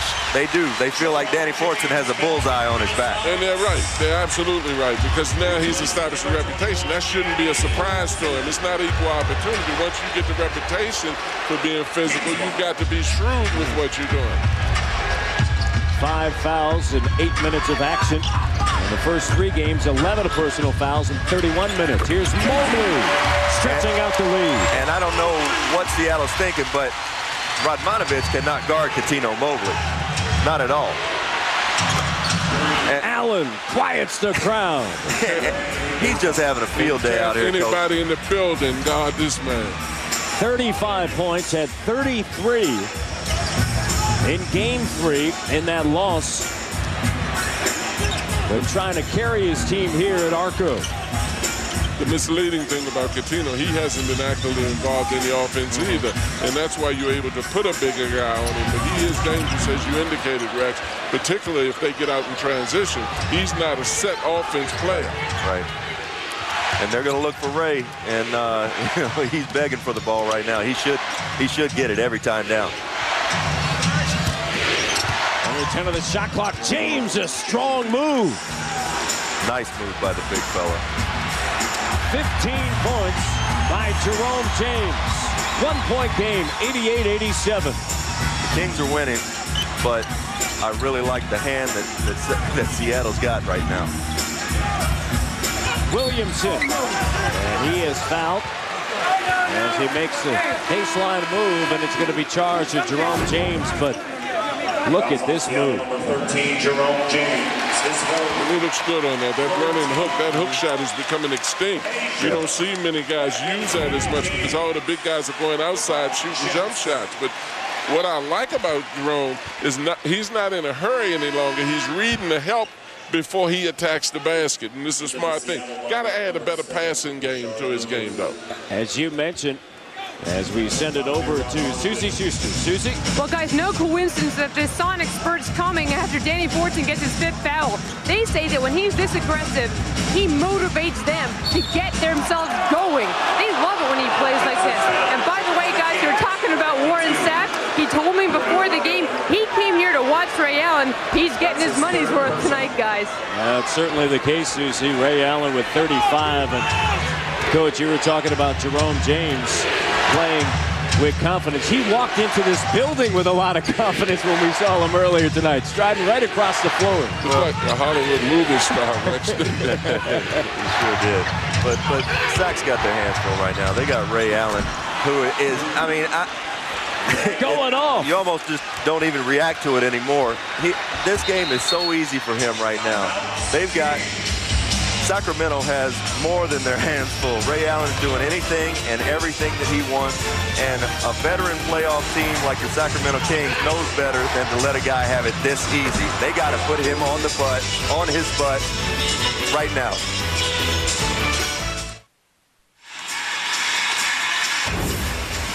The playoffs is a big stage, and there have been many a player that have surprised those that have gone up against him. Mario Elliott in Houston. How about Dennis Rodman in his 2nd year? Detroit back in 1989. And yes, Greg Kite in Boston back in 86. Making a name for themselves. Mark Eaton at Utah back in 1988. And then, of course, I think you may have heard of this guy. This was the first ring. The first of many. Robert Horry, and he's still doing it. Knocked down a couple of big threes for San Antonio in game number 3. And Jerome James, well, he is surviving on this big stage. He's really coming through for Seattle and giving them quality minutes in the middle.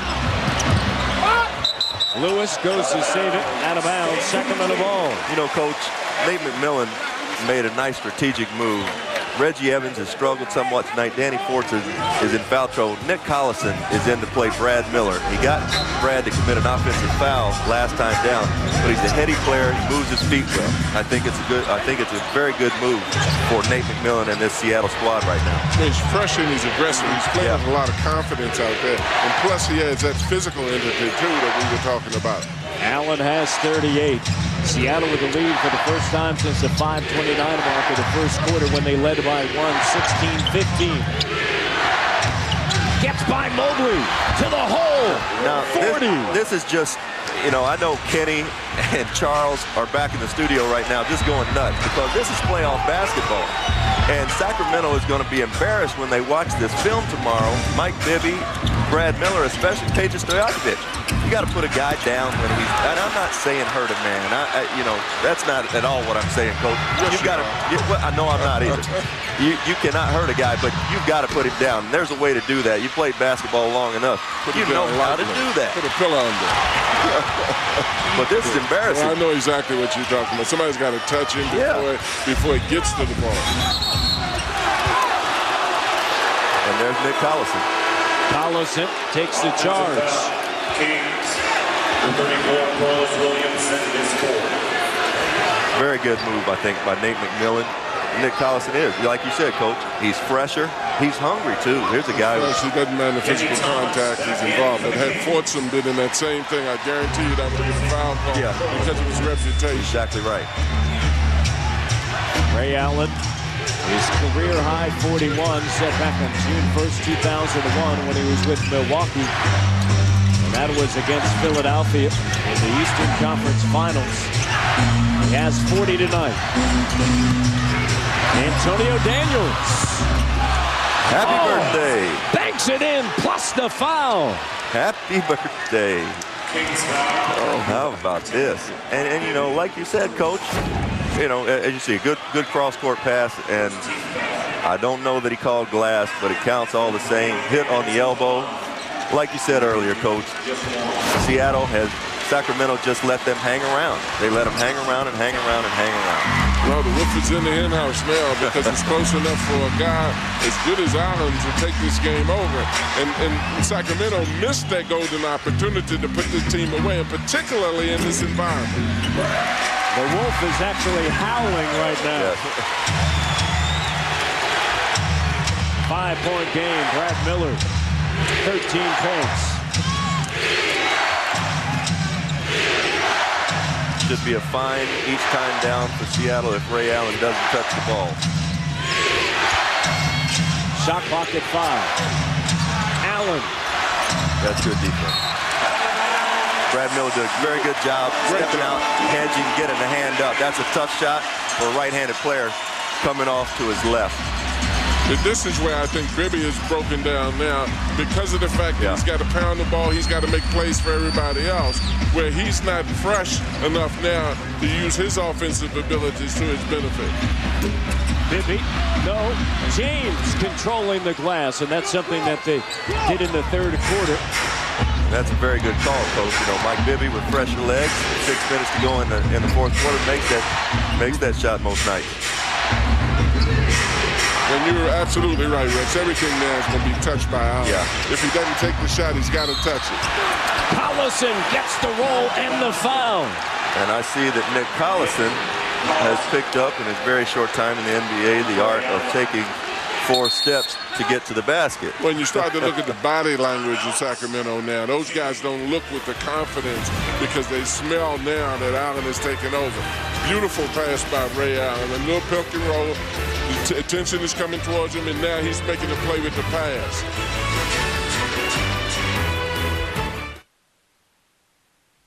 The 2005 NBA Playoffs on TNT, brought to you by Hyundai.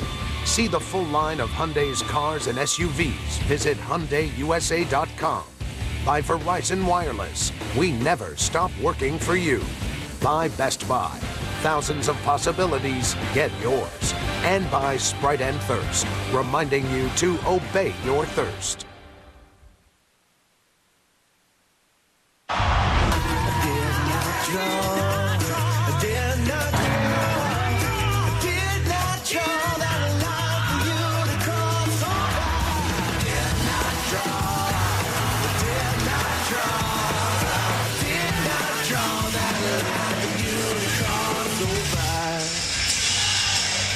The line has been crossed tonight by Ray Allen here at Arco Arena. 40 points, and that is the most scored in this season's playoffs by an individual. He has been sensational. Gilbert Arenas had 39 on April 27th in Chicago, but Ray Allen tonight, 40 points, and Seattle up 98-90 at Arco Arena. Stojakovic in and out. Loose ball foul. And Matt, you know, you reminded me during the break, I appreciate that I did say I didn't know that either one of these teams could win a ball game on the road. I appreciate that, but I also wasn't. I just had to mention that. I also wasn't planning on Sacramento playing defense on Ray Allen like my son's 6th grade team. And I'm being serious. These guys are going to watch the film tomorrow, win or lose, and they're going to be embarrassed that they let a man do this to them. Ray Allen in and out. And as Adelman told us, the head coach of the Sacramento Kings, we do not have an answer for him. And guess what? They don't. And you take a look at the second half for Seattle. It started on the glass. They're able to get out rebounds up to the Nate McMillan and say, hey, we got to do. They're +10. And they continue to shoot the ball well. And Ray Allen is doing his thing.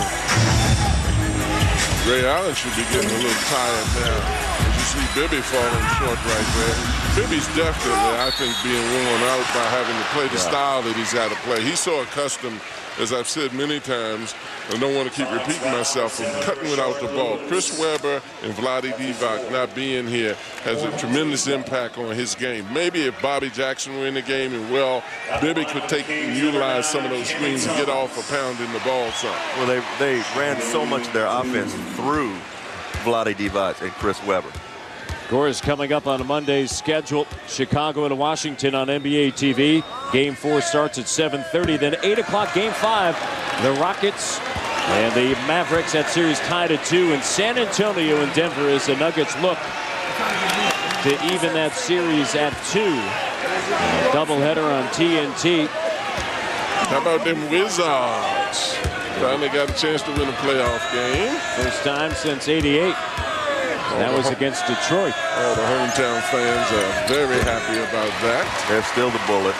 They're still the Bullets. I can't call them special. But, you know, I was joking. Ray Allen definitely is allowed to do this to a team. He's that good a player. But just the manner that he's done it tonight is very disappointing to me from a Sacramento standpoint. Jerome James spinning in the lane and gets it. Look at the big fella.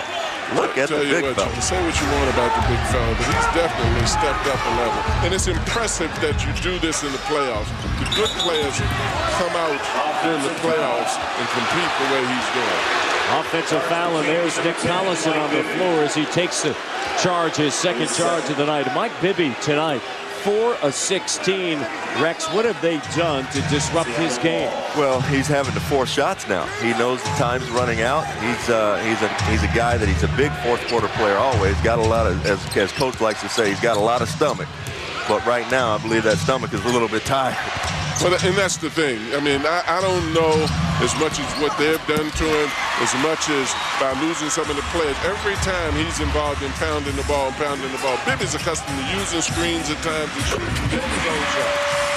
This is what Pitino has to do, though. Early offense, getting down quick, because that's what he wants to do. He doesn't want to get involved in the set offense as much as he's gifted with quickness and his individual ability to create. You make a great point, Coach. He's much more of a one-on-one player and a transition player. He's much less effective in the half-court offense.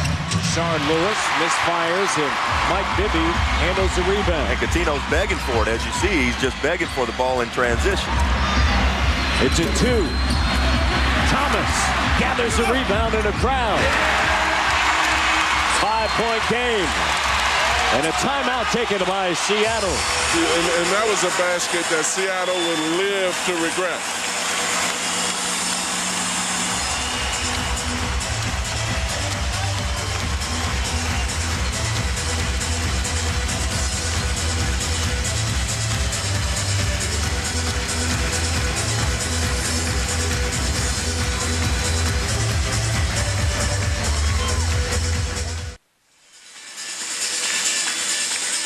Let's take a look at this spectacular NBA playoff finish brought to us by Armor All.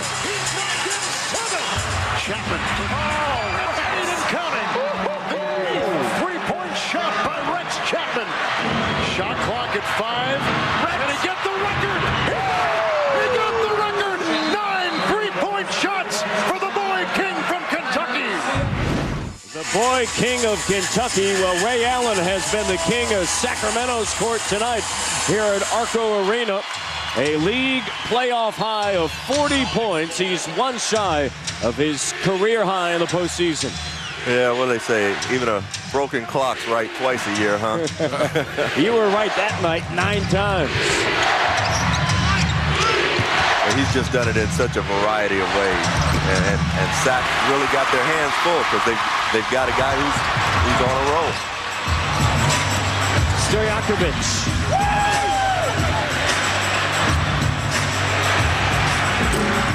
Shot doesn't go. Tapped out. Long rebound.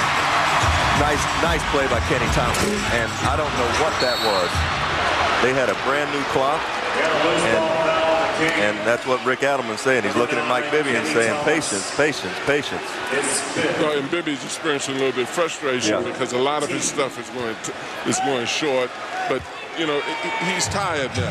You know what I mean? And that's just a fact. Maybe you should go a little bit more to Mobley right now. And it's a credit to Seattle's defense. They've worn him out, too. They've been on him. The big men have stepped out and done a very good job of helping out the guards tonight on Mike Bibby.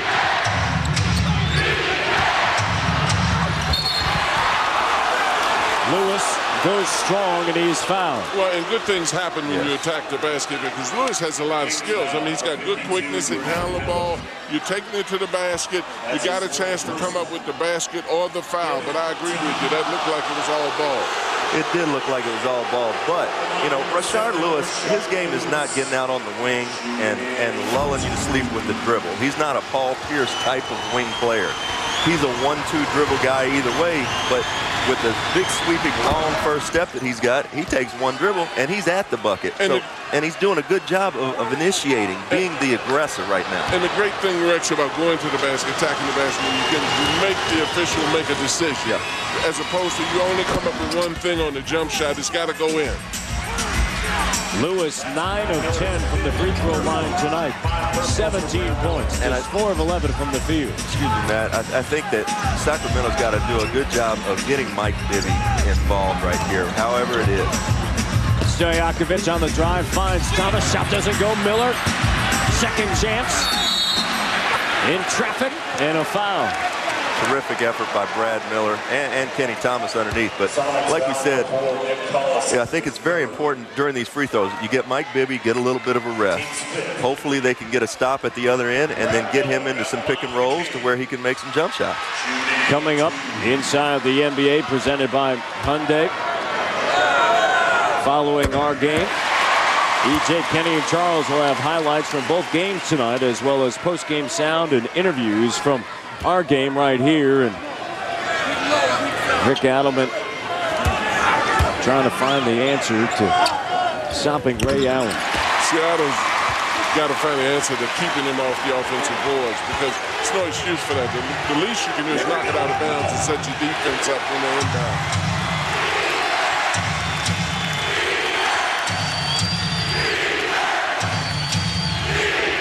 Terrific pass.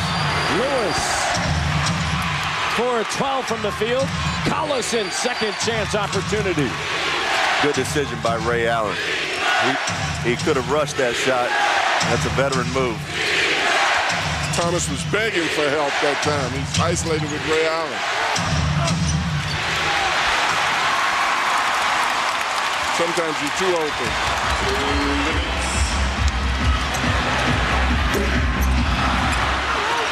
James with the rebound. Oh, boy, what's the hurry? What's the hurry, folks?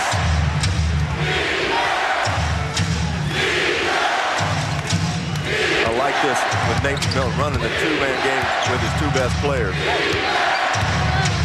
Lewis and Stojakovic battling underneath. The double comes quickly. Daniels. Good. The runner. Well, see, and Ray Allen helps with a lot of that, and so does Lewis, because they get so much attention, and the most logical guys to take the shot that you find Daniels wide open. This crowd just waiting for something to happen to erupt. Daniels picks up the foul. Great recognition here by Rashard Lewis, and a nice little sweeping runner. That's a shot that Antonio Daniels didn't have when he came in the league as the fourth pick. a few years back. He's worked on his game and been a valuable player for this Seattle team this year. And you're not in a hurry to run after Daniels when Allen is going the way he's going right now. You know that Lewis is going to be the second option. James is the third. Daniels may even be the fourth. That's why he's going to end up getting that shot.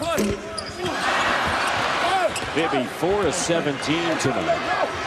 2 of 5 from downtown, 3 of 4 from the free throw line, 13 points. It's been a tough game for Mike Bibby. And Sac's got to have a stop if they want to win this ball game.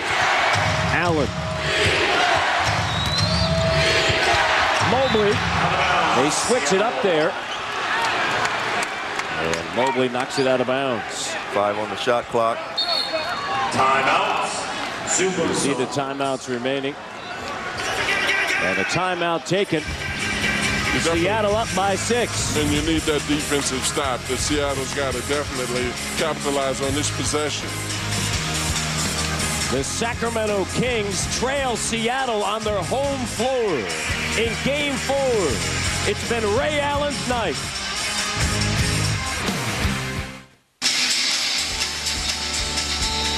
Here's tonight's closer of the game, Ray Allen, with 43 points, 4 rebounds, 6 assists, 4 steals, doing everything for Seattle. What a remarkable evening for Ray Allen in his 9th season out of UConn. Don't miss TNT's new original series, The Closer, Mondays at 9 o'clock Eastern, starting June 13th. Well, that shot we just saw, it's as good a shot as I've seen an NBA player make. And like we said, he was timing, took his time, looked up at the shot clock, and just got a bounce before Brad Miller could jump. And then Brad Miller's at his mercy. Sacramento has scored 30 points in the second half. Ray Allen 24. Really look for Mike Bibby to try to be aggressive. Yeah, he's a guy, like you said, Coach. He's got a lot of stomach, and he's a competitor. And he wants the ball in these situations. And he does not have the accompanying cast that he's had before. He's making a transition in his whole game of playing right now. Certainly he's got to step up. He's worn out. He's been doing a lot of dribbling, a lot of passing. But in the same token, Ray Allen has been superb. You talk about the regular season and a guy establishing himself as a good basketball player or good NBA player, but this is the time when a guy establishes himself as being a superstar. This is the time when you see a guy like Ray Allen do what he's doing. You saw Reggie Miller do what he did against Boston when we had that game. And you can't let a team, as I said much earlier when Seattle was behind, stay close, because the great ones take it over. And Ray Allen did tonight with 43 points. Of course, Mike Bibby in Game 1 struggled mightily, was 1 of 16, but Game 3 was outstanding tonight. Just 4 of 17, and he has certainly in his past performed in the postseason. You go back against that Western Conference Finals and the Lakers, he's done it before. And of course, this series will move back to the Pacific Northwest to Seattle for Game 5 on Tuesday night. 10:30 right here on TNT, and of course Seattle looking to close it out. We've got a lot of stars in this league. There's no doubt. It's a league of stars, and it's a stars league. There aren't brighter stars than Ray Allen. I mean, we've got some, but he's in that upper echelon of stars in this league. And the only way that the Kings could possibly have solved this problem is with their offense. I don't think they could have done anything with the cast of characters they have right now to stop him defensively. But offensively, had they played better, then they might have been able to get the crowd involved. Stojakovic, who had 21 in the first half, just 6 in the second half. And right now, Seattle, Sac actually in a position where they've got to hope that Seattle has some major breakdowns right now, misses free throws, and then they've got to push it in transition and make some big buckets. They've got some time, but it's looking pretty bleak, especially when you've got Ray Allen on the tear he's been on tonight. What are you talking about, the next game? You see these fans start to hit for the hour when he hit that shot. I was ready to take the mic off, too. Oh, boy, what a shot, though. God, everybody in the building knew that Ray Allen was going to take the shot. And it's easier to stop a guy on the chalkboard in the film session after the game is over, but doing that during the game was mighty tough. Air ball by Cuttino Mobley and the Sacramento Kings. And you're right, Coach. Sac, I think, is going to look at this game. They're going to see it on the film tonight, probably on the way. I guess they'll probably travel tomorrow, but they're going to watch this film at some point, and it's just going to make. I know Rick Allen has been in this league a long time, and I believe Brad Miller or Mike Bibby or Cuttino Mobley, he's been around.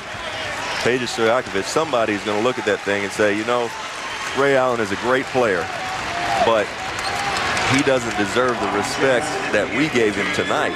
You know, you earn respect by giving no respect, and they certainly showed him too much respect tonight. Well, see, and the thing that you said, the only way possible is to maybe touch him before he gets his hands on the ball. I mean, a guy that's got a release like that moves extremely well without the ball, as well as the fact that he can create a little something off of the dribble, too. He can hurt you. He can pick your poison.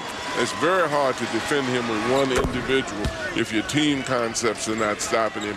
Then he gets the kind of night he gets tonight. Great players in this league, you can't stop him from scoring. Bobby Jackson in for Kenny Thomas, who fouled out. And a foul on Cuttino Mobley, Antonio Daniels. In Sacramento, this is not a place during the postseason that they lose often. They have won 7 of their last 8. And of course, this has been a big day. Game 4s in the postseason. And the guys will have all of it coming up shortly from Atlanta. And of course, Phoenix moving on, sweeping the Memphis Grizzlies, the only team in the playoffs that did not have an all-star on their roster, and certainly Phoenix filled with them. And then Miami handling New Jersey. Both those teams will get some well-deserved rest this week. We got Miami. Shaq's banged up. Steve Nash has been banged up for Phoenix most of the year. What an unbelievable second-half turnaround by the Seattle Supersonics. Well, definitely so, and particularly, you know, you had an opportunity to take them out if you were Sacramento. They had the momentum going for them. You let them hang around, and then Ray Allen took over the game. And, I mean, it's as simple as that, really. A 12-point deficit. Yeah, you know, like we said, Ray Allen, he's allowed to do this to a team. Not in this manner. You know, he's good enough that he's an all-star, he's a superstar, and he is allowed to go off and have these kind of scoring nights, but not when you look at how he got it. He made some great plays down the stretch, don't get me wrong, but just going to the basket, never getting touched, acrobatic moves. When a guy goes to the basket in this league, especially in the playoffs, puts himself in vulnerable positions, like you said, Coach, you got to touch him a little bit. Don't hurt him, but touch him. Let him know you're there anyway. And nobody for Sacramento really let him know that they were there tonight. Cuttino Mobley fought him, but he's got to have more help. And it appears that I've got a convert sitting next to me. All this touching he's talking about. A shooter talking about. Not that I ever touched anybody. He's talking like a big. How about that, Matt? That's something else. Well, what a night for Ray Allen. 45 points tonight. He came into tonight trailing Tracy McGrady and Allen Iverson in scoring in the postseason. He'll leave as the top scorer in the postseason with a remarkable game number 4 right here on Arco Arena in Sacramento as Seattle wins it 115-102. Well, it was just a tremendous performance. You got to give Seattle, you got to give Nate McMillan credit. And, you know, he made a key transition late in the game by putting Nick Collison in the game. He gave him big minutes, but they're all stars and their superstars carried them tonight. Ray Allen, Rashard Lewis, and it was a team effort. Seattle now leads the series 3-1. Well, and, you know, they deserved it. I mean, anytime you come into here, as Rex said, it's very difficult, particularly teams at this level, to win on the road. They came in and did it, so they did something unexpected. All right, let's send it over to Susie Schuster, who's with Ray Allen. Susie? All right, guys, thanks. Ray Allen, 61% from the field. That's unconscious. How do you do that? I don't know. I think just being focused for this time of the year. My teammates put me in good situations, the coach did, and, you know, we played a hell of a game tonight. How do you explain erasing a 19-point Sacramento game? They were up by 19 points, yet you got your game and your team back into it. It was similar in Game 3. In Game 3, when they hit us, we wobbled, we continued to wobble, and then we fell apart just a little bit, and we were able to recover. Tonight, same thing. We recovered. Biggs played well. We started playing defense, and that was the difference. You talked about the ball slowing down, the whole thing slowing down. What was it like for you tonight? There was a stretch where we were just going back and forth. We were getting the ball in and out, and I don't know about the people watching, but to play that type of basketball, you know, that's why I play the game right there. Would you maybe call that a zone? Close to it, yeah, most definitely. You head back, you could have a possible closeout game in Seattle on Tuesday on TNT. What do you tell your guys on the flight back? We just had to take care of business. What got us here was us being simple. There's occasions where we have to make the tough play, but, you know, being simple for 4 quarters is what's necessary. Ray, all I can say is congratulations. Thank you. All right, Matt. All right, thank you very much, Ray and Susie. Career high 45 points for Ray Allen. Seattle leads the series 3-1. Once again, the final score 115-102. Seattle will look to wrap it up on Tuesday night at home. For John Thompson, Rex Chapman, Susie Schuster, I'm Matt Devlin saying good night from Sacramento. You're watching the NBA on TNT, the exclusive home of the Eastern Conference Finals. Now let's go to our Atlanta studios for Inside the NBA presented by Hyundai. Ernie? Thank you very much, Matt. I'm here with Kenny the Jet Smith and Charles Barkley. Inside the NBA comes your way just moments from now. Should be an uproarious half hour. Oh, we feeling good today. We feeling good today. Great. I'm sure there's a good reason for that. All the highlights, all the post-game chatter, and all the analysis coming up. Cabo San Lucas.